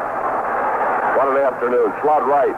Pivot for the quarterback. Handoff. And right there's L.C. Greenwood to get Andy Johnson as he takes the ball.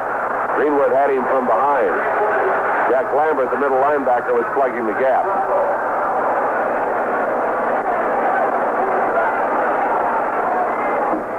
Russ Francis having some words with Dwight White, and Joe Green steps between them and says something to Francis. And by the way, Francis with 6 catches reminds you that in the Oakland game, Dave Casper, the tight end for the Raiders, caught 7 passes against the Steelers, so they're going to have to shut off these tight ends.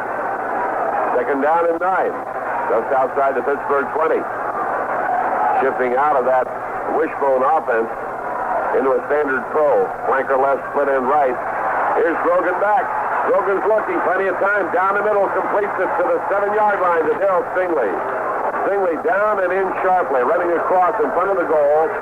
Tackled by Mel Blunt.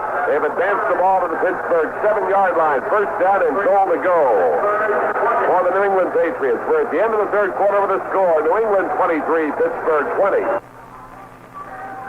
Archie Griffin has scored a touchdown for the Cincinnati Bengals in the third period, going 9 yards for the score. Extra point is good by Bear, and it's now 21-7 in favor of Cincinnati over Green Bay.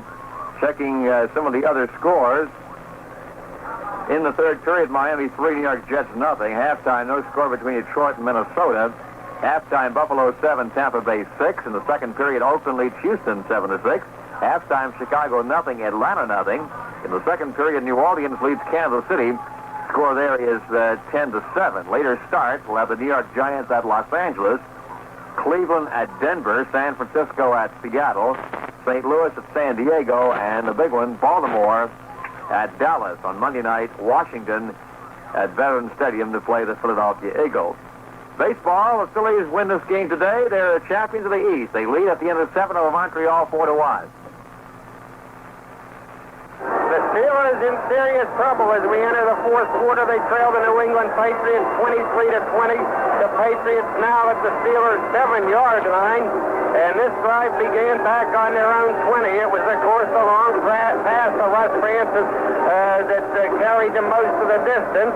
The Steelers have made changes in their secondary in the second half. They've had Dick Allen in there, and they've had Donnie Shell back there playing safety. I would suppose that there was dissatisfaction, perhaps, with J.T. Thomas and Glenn Edwards. I don't know. But maybe they were injured. I don't have any information on it. At any rate, it's the first time at, let's call it the 6.5-yard line of the Steelers. First and goal for the Patriots. All right, New England moving right to left. Ball at the 6.5-yard line. First down and goal to go. Patriots leading 23-20. 2 tight ends. Wingman close on the right side. And a fake. Roll out right. Grogan with the ball to 10, to 5. And he keeps his footing. He's into the end zone to score. 2 men with Artistry. Cam and Green on the far side at the 5-yard line. He slipped away from them and went into the end zone to score. on a fine rollout and a beautiful bit of balance by the quarterback, Steve Grogan. Well, Joe Green and Zach Ham were over there trying to stop him, but Sam Adams, a big guard, 252 pounds, he took Joe Green out of there, and Ham could not manage to make the tackle, so the Patriots have got ahead now by 9, 29-20. Wow.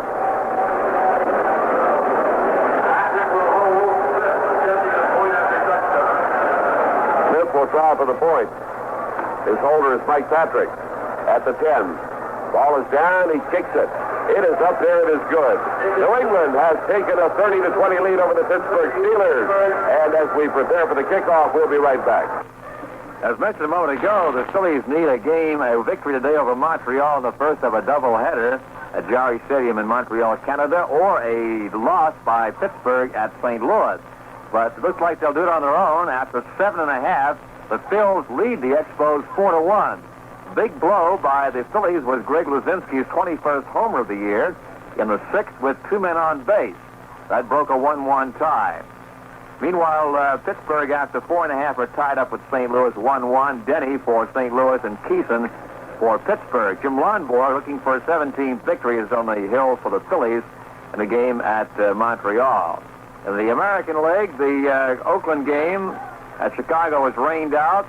Kansas City and Texas after 1, no score. Bird 2-9 for KC, and Bryles 10-9 for the Rangers. In the American League after 5.5, Boston leads Baltimore 3-0. Let's pause now for station identification. This is the American Forces Radio and Television Service.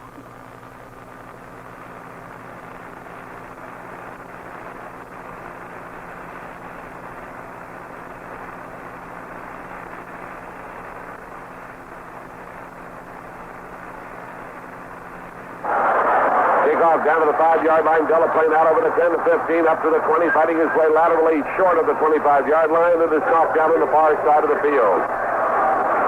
Dick Kahn gets credit for the tackle as Jack Delaplane made it to the 25. That's the ruling. And it is first down 10. Crowd comes alive as the Steeler offensive unit comes on. 7 seconds into the fourth quarter. We trail by 10. And you might say it is time for Terry Bradshaw to perform some heroics to get those guys together and get it moving. Ray Finney is in there at right tackle for the Steelers. Bradshaw rolling right. Bradshaw keeping. Coming to the sideline, and they got him at the 30-yard line. Got 2 licks on him. And did the penalty marker go down? The late lick was by Steve Zabel. He was tackled, knocked down by Nelson, and Zabel came over and took a late lick as he advanced the ball to the 30.5-yard line. He was trying to get out of bounds, and then looked a little trapped, didn't make it. And a 15-yard penalty against the New England Patriots. 6'5", 253 pounds. Tackle for the New England Patriots making the stop. They will mark the ball at the 39-yard line, 3rd down 7. Rocky had 3 blockers in front of him, and they appeared to have it made, but I think Rocky was a wee bit slow in slicing through that hole, else he would have made the first down and had a good yardage gain. New England has gone into a 4-man front now. Get the pass rush on Bradshaw. They're coming after him. He stays in, and now he runs forward, and they got him from behind. He gets back to the 38-yard line as he is tackled by Mel Lunsford. They have McGee, Lunsford, Adams, and Moore all in that defensive line. New England switching back to a 4-man front. And Walden is on now. Wants the football at the New England 38-yard line. But don't count on it, because remember, the Frenchman has that audible at his disposal where he can call for that snap from center and take off. Or don't count on Walden punting for the additional reason that he's been known to throw the football. Let's see what indeed he does. Frenchie looks like he's contemplating something. Mike Ames is deep for New England.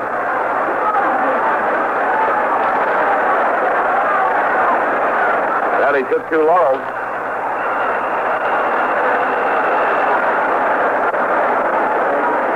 Delay of game, and they may have wanted the 5 yards. I'm not certain.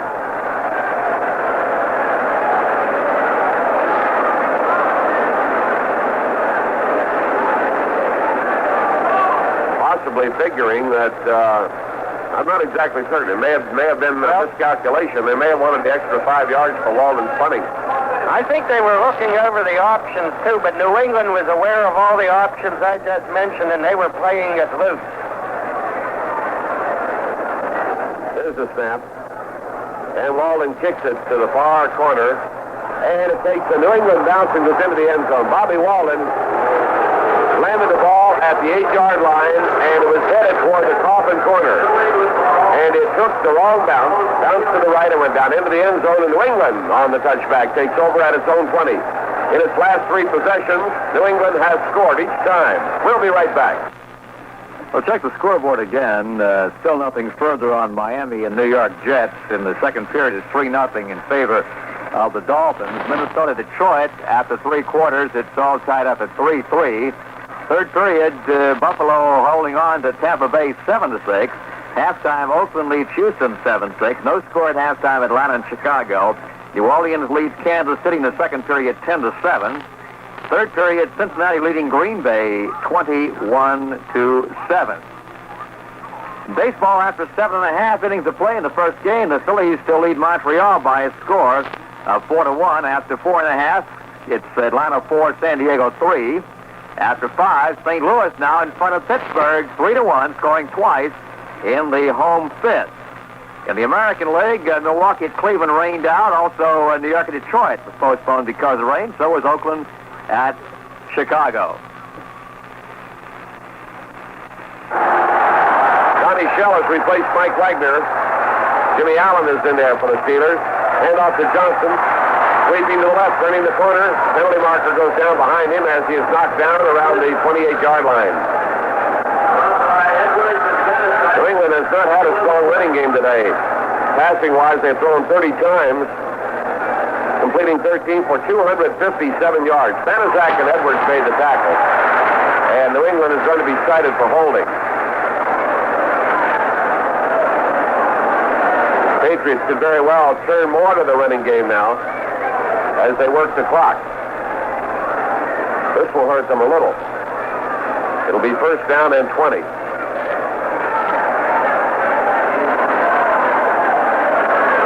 Lawrence James has replaced Andy Russell for the Steelers. 30-20 in favor of New England.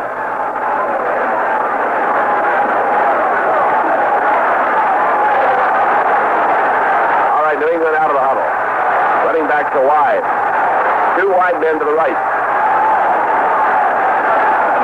Rogan hands it off. There's a marker down on the play. Gives the ball to Johnson, and Johnson advances over the left side up to the 18. Steelers may have been offside. Lawrence Hayes and Donnie Shell made the stop. Pittsburgh was offside. The advance was to the 19-yard line. They picked up 7 yards. They're going to take the 5-yard penalty. No, they're still talking about it. They will take it. 5-yard penalty, which will advance the ball to the 17 rather than 19, but they get the down over. First down now and 15. Russell is back in. And incidentally, I don't think we've mentioned today that Dick Jorgensen is the referee, and I guess you'd say his crew has done a pretty good job because there haven't been many serious baseline error on the playing field. 11:44 remaining. The Patriots leading 30-20. All right, now the crowd coming alive and begging the Steeler defense to clamp down on the Patriots. Wide slot right situation. Patriots at their own 17. Grogan, inside handoff, Cunningham, and he fights his way up over the 20 to the 23-yard line. Hit at the line of scrimmage. Continue to fight his way forward. Advancing the ball to the 23-yard line. They finally place it down. It's very near the 24-yard line. It's going to be second down and 6. And they are punishing the Steeler defense, which was just tremendous in the first half and just as awful in the second half. Lambert got credit for the tackle. This time the slot man is to the left. Grogan draw handoff, and the ball carried forward, and fighting his way up over the 30 is Cunningham. He has the first down. Mel Blunt finally stopped him. As he went through people, broke tackle, and brought the ball to the 32-yard line. Another first down for New England. Cunningham shaken up on the play. And that brings in his backup man, Don Calhoun, in his third year out of Kansas State, 6 feet, 200 pounds.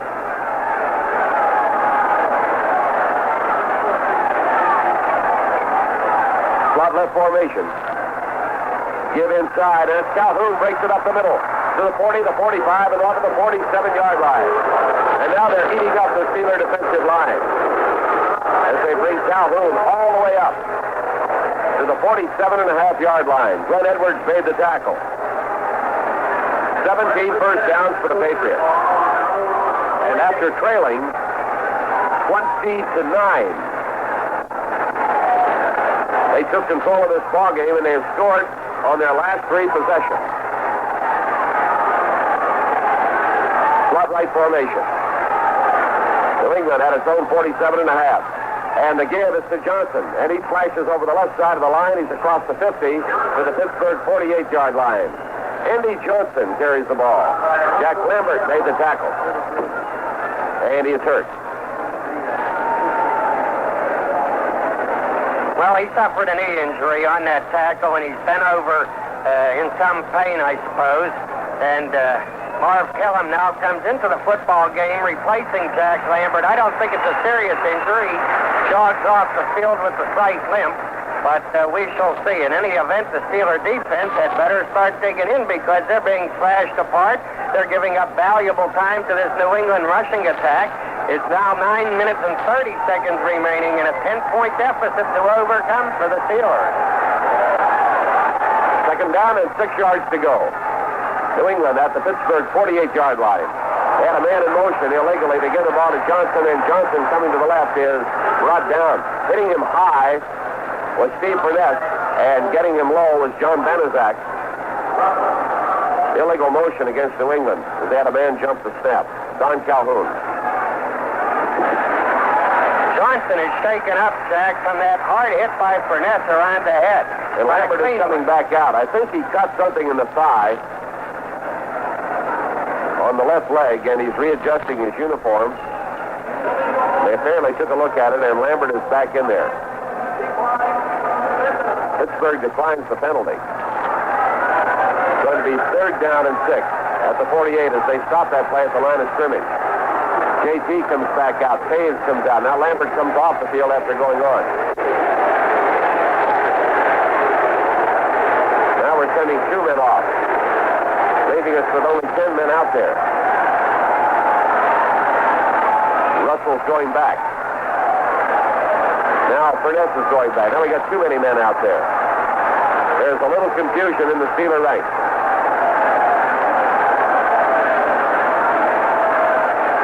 Now it's set.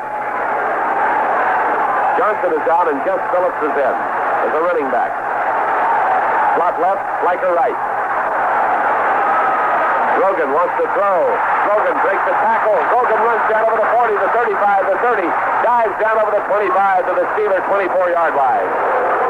They came in on Grogan as though to get him on the sack, and he came running forward and found the opening. J.T. Thomas got him as he dived into the 24-yard line for a first down. I hate to keep coming back to Andy Russell's hand, but it was Russell who was in there on Grogan. Instead of taking him down with a tackle, he tried to block tackle and tried to just leap on him and knock him down. Russell's got that busted hand all wound up in yards and yards of tape, and I don't think he can use it. Slot left formation at the 24-yard line. Handoff inside, carried by Calhoun. He gets a couple of yards into the middle of the line. Jack Lambert is there to meet him. Burnett comes up off the bottom of the pile. They pick up 2 yards on the play. Banaszak coming off. Burnett's coming off. Holmes and White are back in for the Steelers. Gives us White Holmes, Green, and Greenwood in the forward wall. 7:57 and the clock is turning. 30-20, New England leading. The Patriots knocking at the door again. And here's the handoff. Ball carried to the near side by Calhoun. Calhoun at the 20 is ridden out of bounds by Mel Blunt. Calhoun apparently trapped and then broke to the near sideline. Blunt and Lambert making the play. Calhoun having some words with Blunt. And it's going to be 3rd down and 5. I had thought the official, there goes the clock. His clock is moving, and the ball is at the 19-yard line now. Here come Lauren Taves and J.T. Thomas into the ball game, replacing Jack Lambert. He's still having trouble with that knee, I think, and Andy Russell comes off.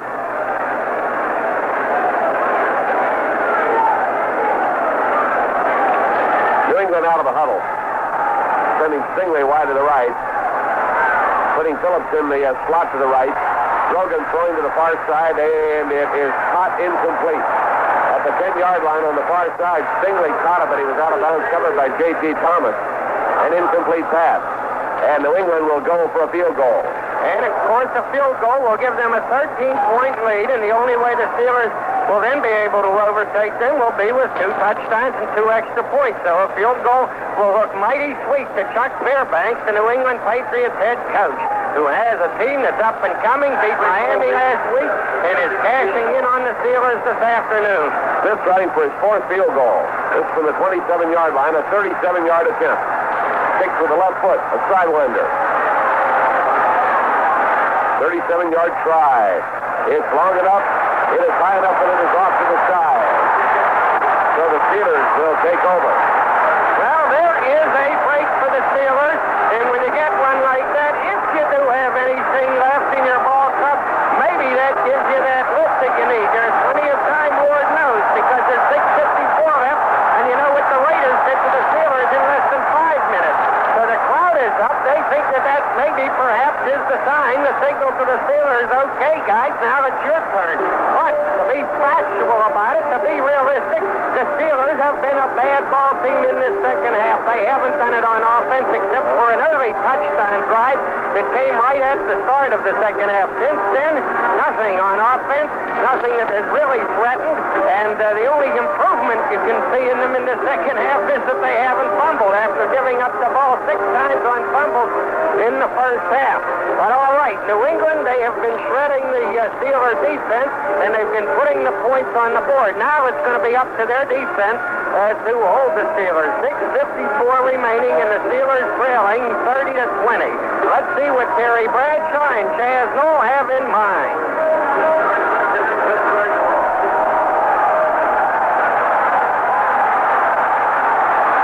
Starting at their own 20. 6:54 on the clock. First down 10 for the Steelers. Bradshaw takes. Flips it into the right flat to Swan. Flanker screen. Comes up over the 25. Swan fights his way just short of the 30-yard line. He'll miss a first down by about a half yard. And the tackle made by Julius Adams. 24th pass for Bradshaw. 14 of them completed. Swan's second catch in the afternoon. Correction, his third. One early in the 47-yarder in the second half. And now this one. Second down and 1. Slot left formation. Bradshaw in a long count. Gives it to Franco. Franco cuts over the middle, up over the 35, the 40, and drives out to the 42-yard line. Harris to the 42. Steve Kingle on the tackle for the New England Patriots. 6 minutes to go. First down for the Steelers. Cincinnati leading Green Bay 21-7. Oakland leading Houston 7-6 at the half. Lewis to the left and Swan to the right. Ball spotted at the 41-yard line. First and 10. Bradshaw back again. Bradshaw having to get out of the pocket. They're after him. Now he throws to the near side. Blyer inside the 45, up to the 50, and is in the New England territory at the 48-yard line. Brought down by Bob Howard. Safety valve to Rocky Blyer. Bradshaw in trouble. Got it. To the game running back from Notre Dame. He brings it into New England territory, and he has a first down, I believe. size it up. They may be calling for the measurement. So they'll bring the sticks all the way over to the near side, apparently.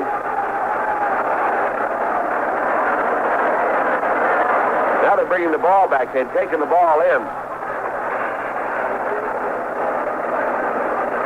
So they have marked the spot where the play went out of bounds on the near side, and they're bringing the sticks over to measure at that point.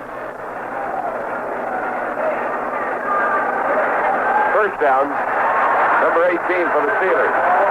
And on that pass, Bradshaw got terrific protection from his blockers, Ray Penny, and they flash up there that Franco has 89 yards and 20 carries.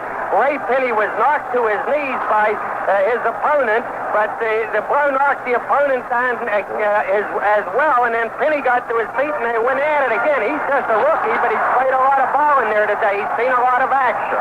New England going back into a 4-3 alignment. Four-man rush. Bradshaw's back, and they're coming after him now. He tries to run out of there, bumps into one of his own men. He's looking and throwing downfield. This is Claude at the 32-yard line. Bradshaw tried to get out of there, ran into one of his own men. At the same time, Bishop and McGee were in on him, and downfield, he tried to hit Swan, and Swan was covered by Steve Nelson, and the pass was wide. 5:22 to play. We trail 30-20.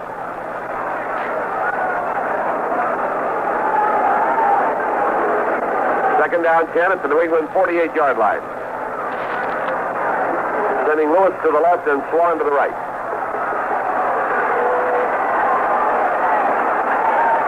Bradshaw calling the signals for the Pittsburgh Steelers. Bradshaw is back. Now he steps forward. They have him. Spins out of there. They got him again. Fights his way. And they're going to get him good at the 42-yard line. Great rush.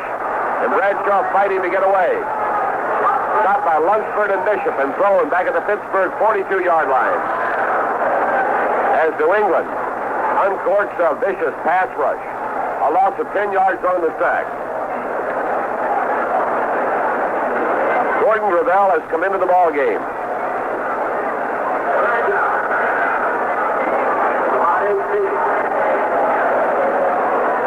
They had not wanted to use Gravel, but now they do have to use him. Third down and 20 yards to go for the Pittsburgh Steelers. Here they come out of the huddle.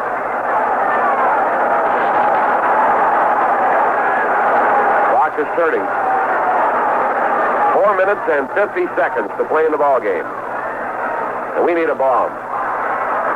Bradshaw swing pass to the right side to Franco. Inside the 45, comes up over the 50, fights down to the 45, and is out of bounds at the New England 43-yard line, and the penalty marker goes down behind.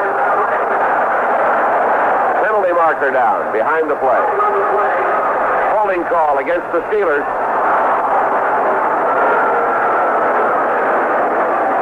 That will cost 10 yards.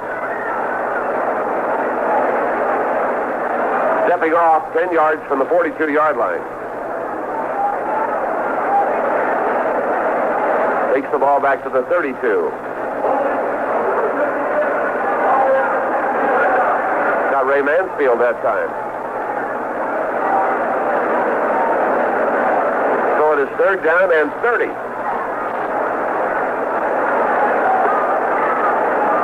Steelers have dominated the rushing game, and New England has heavily dominated the passing game.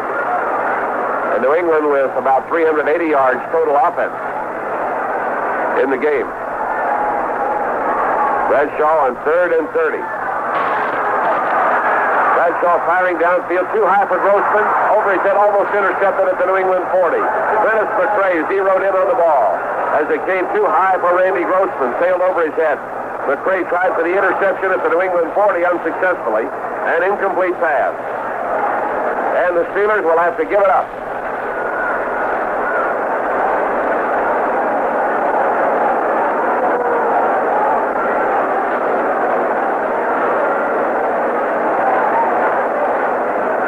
Walden will punt.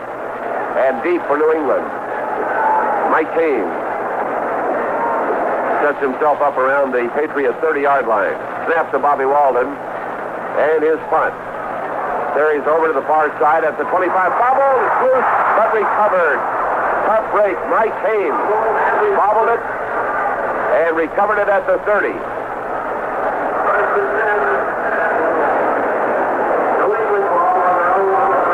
Donnie Shell was down trying to pick up the fumbled football, according to Lou Crack. Penalty marker down back at the line of scrimmage.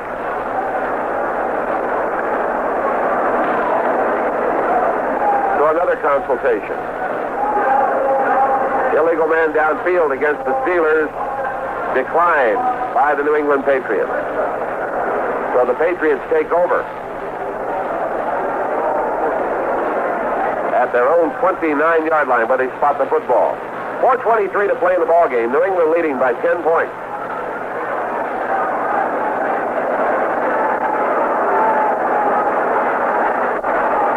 Patriots break out of the huddle. Wide to the left is Marlon Briscoe. Stingley is in the slot to the left side. Wide. And the give straight ahead drives Sam Cunningham up to the 31-yard line. He'll pick up a couple of yards. Now they call time to uncover the football. Dwight White on the tackle. Joe Green comes out of the play. Now the clock is turning again. Ball is at the 31-yard line, second down 8. Ham, Lambert, and Russell are the linebackers.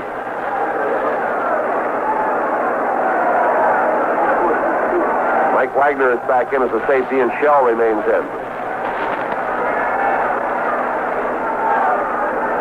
Here's the give. The ball at fumble, loose. Steelers have recovered. John Calhoun carrying the ball was hit and hit hard. Fumbled the football, and the Steelers have recovered at the New England 31-yard line. Big play. 3:44 to go. Ernie Holmes recovered the ball for the Steelers.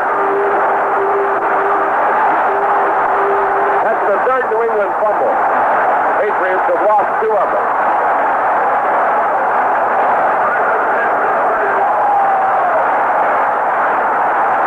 Actually, the 4th fumble, but they've lost 2 of them. J.D. points that out. At the 31-yard line. Here's Bradshaw rolling to the right. Bradshaw looking. Now throwing back down the middle. Caught by Frank Lewis in the crowd. He breaks to the right and is brought down at the 10-yard line. Make it the 11. Mike Haynes makes the tackle.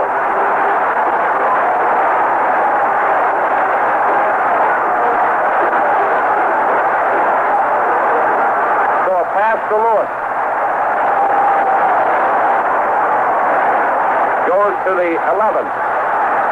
Steelers have their 19th first down. First down 10 at the 11-yard line. 3 minutes to go. Bradshaw throwing to the end zone, and there's Swan, and it's broken up. Double coverage in the end zone on Swan, Dick Kahn, and Prentice McCray, and they break up the pass. John Fuqua enters the ball game, replacing Rocky Blyer as the running back. Ball is at the 11-yard line. 2:55. The clock is stopped on the incomplete pass. Lewis to the left and Swan to the right. Bradshaw backs up. Bradshaw throwing. And it is broken up, intending it for Fuqua. Broken up by George Webster on the far side of the field inside the 5-yard line. We're going to pause for station identification. This is the American Forces Radio and Television Service. SCN Canal Zone.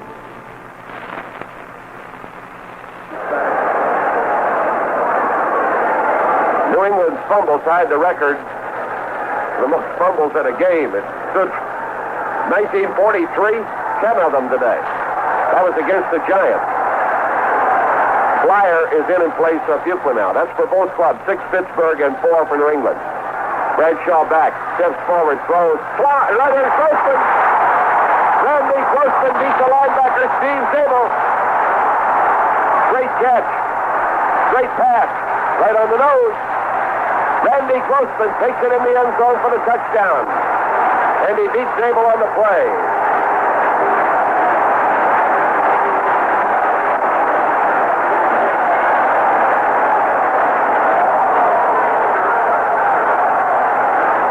.44 remaining to play as Girella goes for the point after.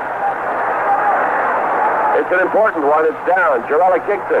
It is good. Steelers are back to within 3 points.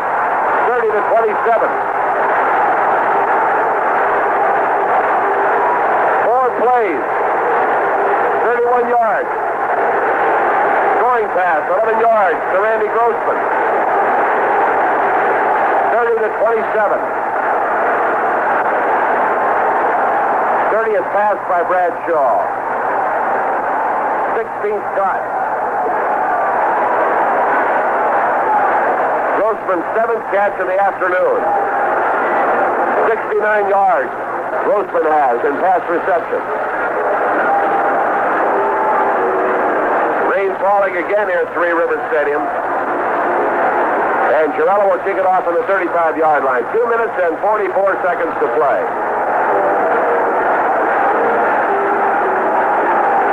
And Girella inspects the turf carefully. Kicks off from the area where the second base cover is put in from the baseball diamond. They put one man deep. They got a lot of people up front looking for the short kickoff. Ricky Feature is down deep. And Girella kicks it away.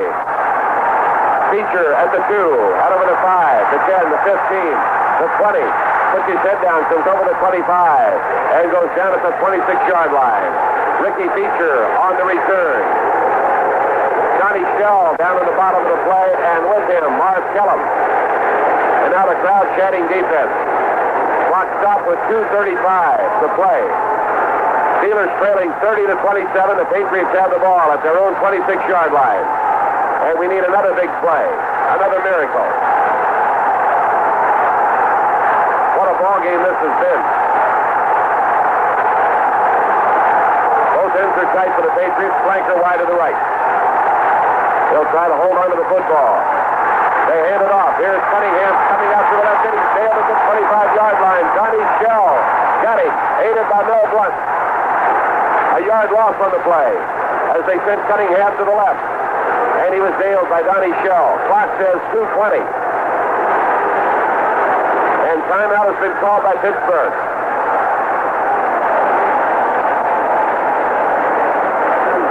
Second down 11. The Steelers use a timeout at this point because they know up ahead is the 2-minute warning where they can probably pick up their next timeout. What a ball game this has been. You go back to the early stages when Pittsburgh missed out on a lot of opportunities with fumbles. Steelers scored the first touchdown, a 7-0 lead with 80 yards in 12 plays. Buchler dropped the punt. New England recovered at the 26 and got a vital field goal. Later in the first quarter, Franco fumbled. And they came out of that with a field goal. In the second period, Walden dropped the ball on a punt situation. New England recovered, and Calhoun fumbled and gave it back. Calhoun's had 2 vital fumbles this afternoon.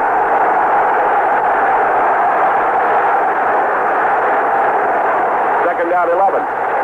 New England had its own 25-yard line. Using a pair of tight ends.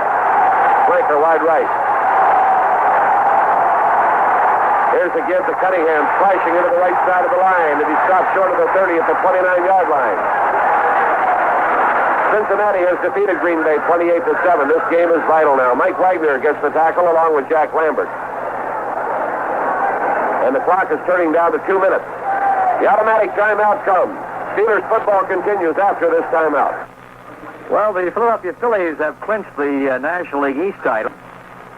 Today's Steeler game is being heard around the world on the American Forces Radio Network from Pittsburgh. Our greetings to you wherever you might be listening to one of over 300 American Forces stations around the world.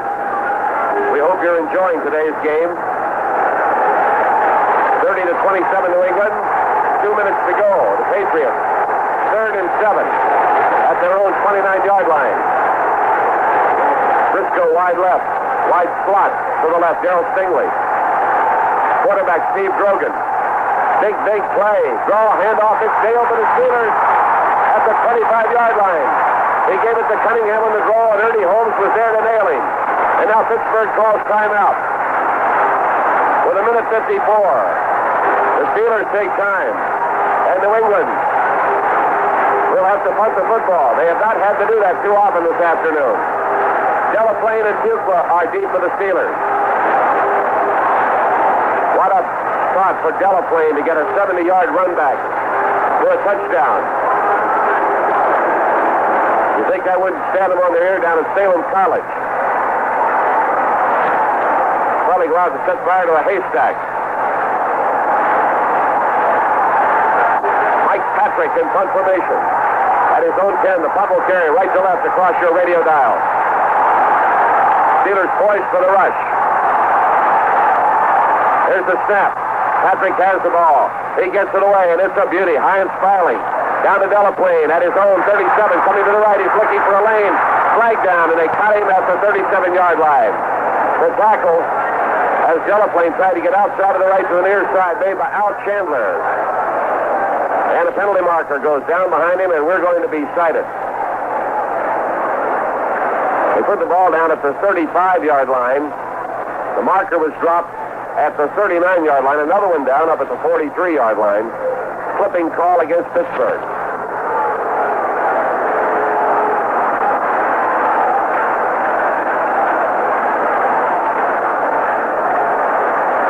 We have a minute 42.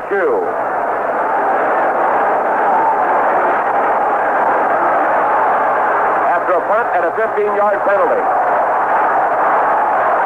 Steelers have it at their own 20.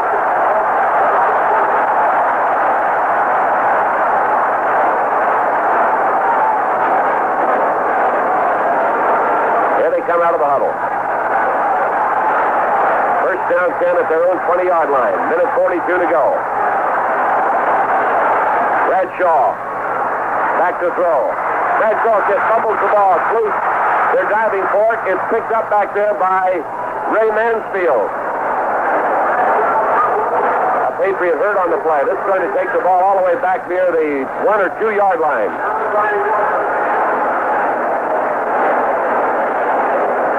We have a timeout for an injured player, and the ball is all the way back to the 1 yard line. The Steelers' 7th fumble. And that breaks the all-time record for the most fumbles in a Steeler game by the two teams. What about the Steelers themselves? That's not in the book.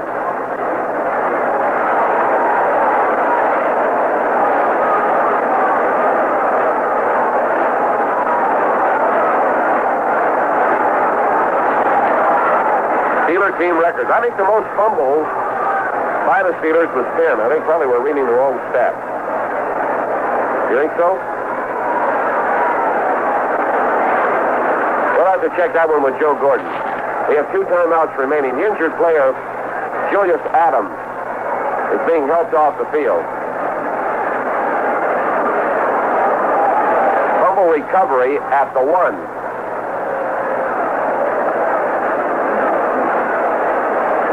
So it's going to be second down now. 29 yards to go. Wowie. And the clock down to a minute 29.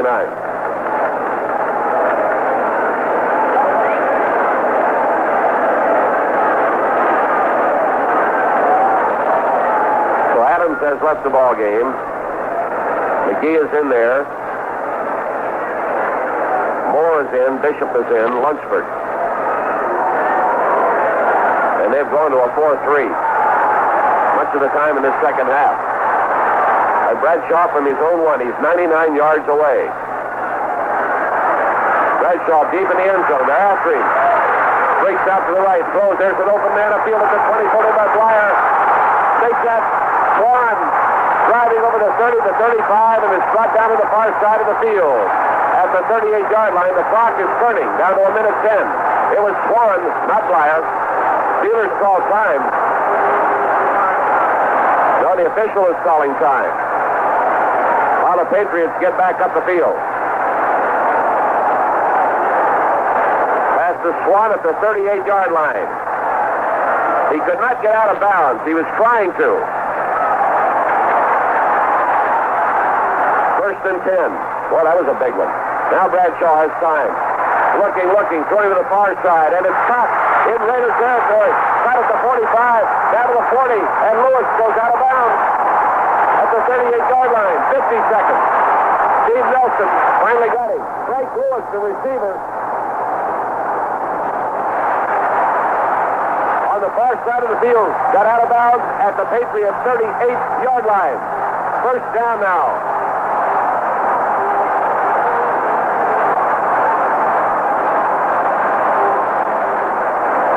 Carry to the Pat 38.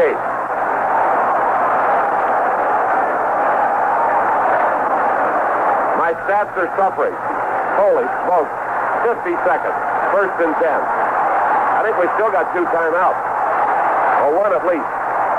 Here's Bradshaw back. Bradshaw throwing to Blyer. Nope, can't hold it. Down at the 31-yard line. Steve Nelson covering on the play. Again, the rush on Bradshaw.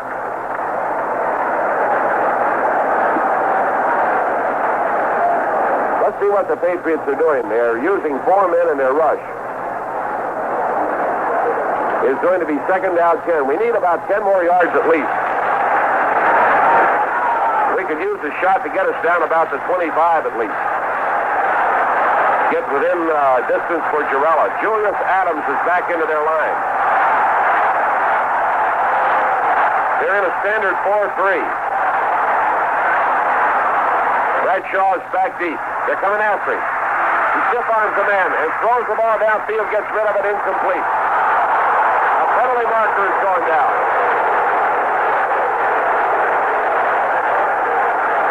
Pass fell in front of Randy Grossman. They're getting Bradshaw for getting rid of the football, and I can't believe it. Bradshaw stabbed the official. He threw it right in front of Randy Grossman. And Bradshaw is upset. Earlier in the game, the Patriots threw one out of bounds. They did not call it. The official has dropped the flag on Bradshaw, and that is impossible. He got rid of the football, threw it right in front of Randy Grossman. A 15-yard penalty with loss of downs. I told you earlier in the game, Steve Grogan unloaded one almost into the band on the far side of the field. They did not call it. Randy Vataha is on the field playing the safety position for New England. 15-yard penalty, 39 seconds. Now that is some kind of a murderous call. The ball went, he got rid of it, unloaded it right downfield in front, a yard or 2 in front of Grossman. Bradshaw is back deep. Now Bradshaw lobs one. Grossman can't get it at the 33-yard line, a little bit out of his reach in New England territory. Dennis McCray coming over to cover. Just a little too high and too long for Randy Grossman. Fourth down and 26 yards to go. 34 seconds. And the 15-yard penalty was a killer. I have never seen in his whole career at Pittsburgh Bradshaw so incensed. His 7th season, and I think if he hadn't been restrained, he was bumping the man.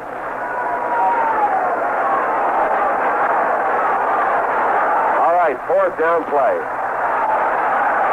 We need about 30 yards on this one. Bradshaw's back. They're coming after him. He's got time this time. Now he throws. There's Lewis to take it at the 25. Lewis for the ball. He's got a first down, fighting his way down to the 20-yard line. Frank Lewis has a first down for the Pittsburgh Steelers at the New England 21-yard line with 22 seconds on the clock. They've called timeout. Stop the clock. Bradshaw comes through. He hits Lewis. Lewis makes a great catch.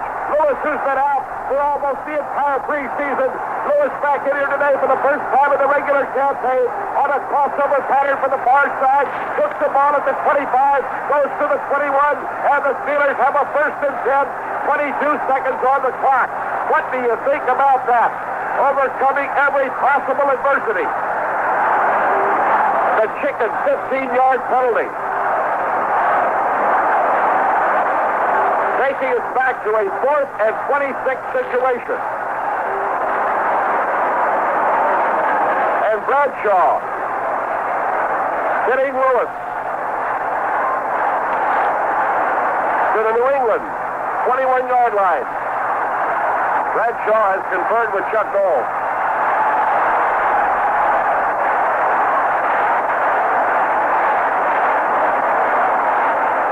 Lewis got the first pass of the day. He's made 4 receptions, none bigger than that one. 22 seconds. 1st and 10 at the 21-yard line. Bradshaw rolling right. Bradshaw lobbing one into the end zone. Swan going for it. Swan catches it, but he's out of bounds. Just a little too long. Incomplete. What a job Swan did. Drifting in behind Prentice McRae. Going into the air. Caught the ball. Came down over the end line out of bounds. An incomplete pass. It was so close. McRae and Kahn were both there. And Swan just making one of those great catches. 15 seconds. Have we got another timeout? No.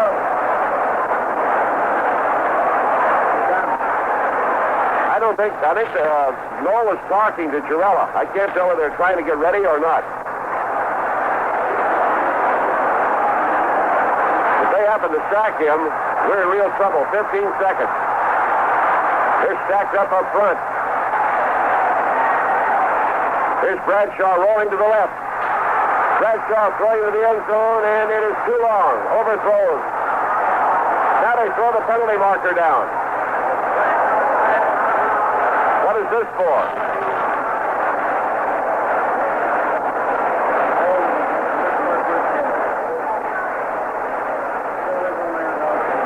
Illegal receiver downfield. 9 seconds.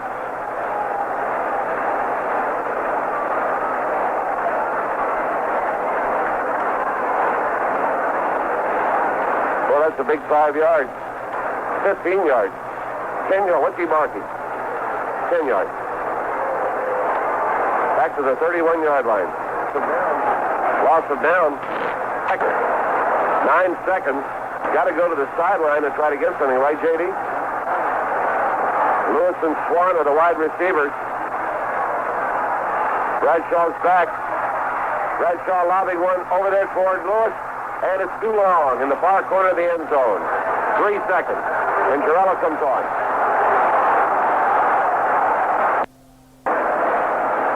Lead from the 38-yard line, a 48-yard attempt. Walden the holder. 3 seconds on the clock.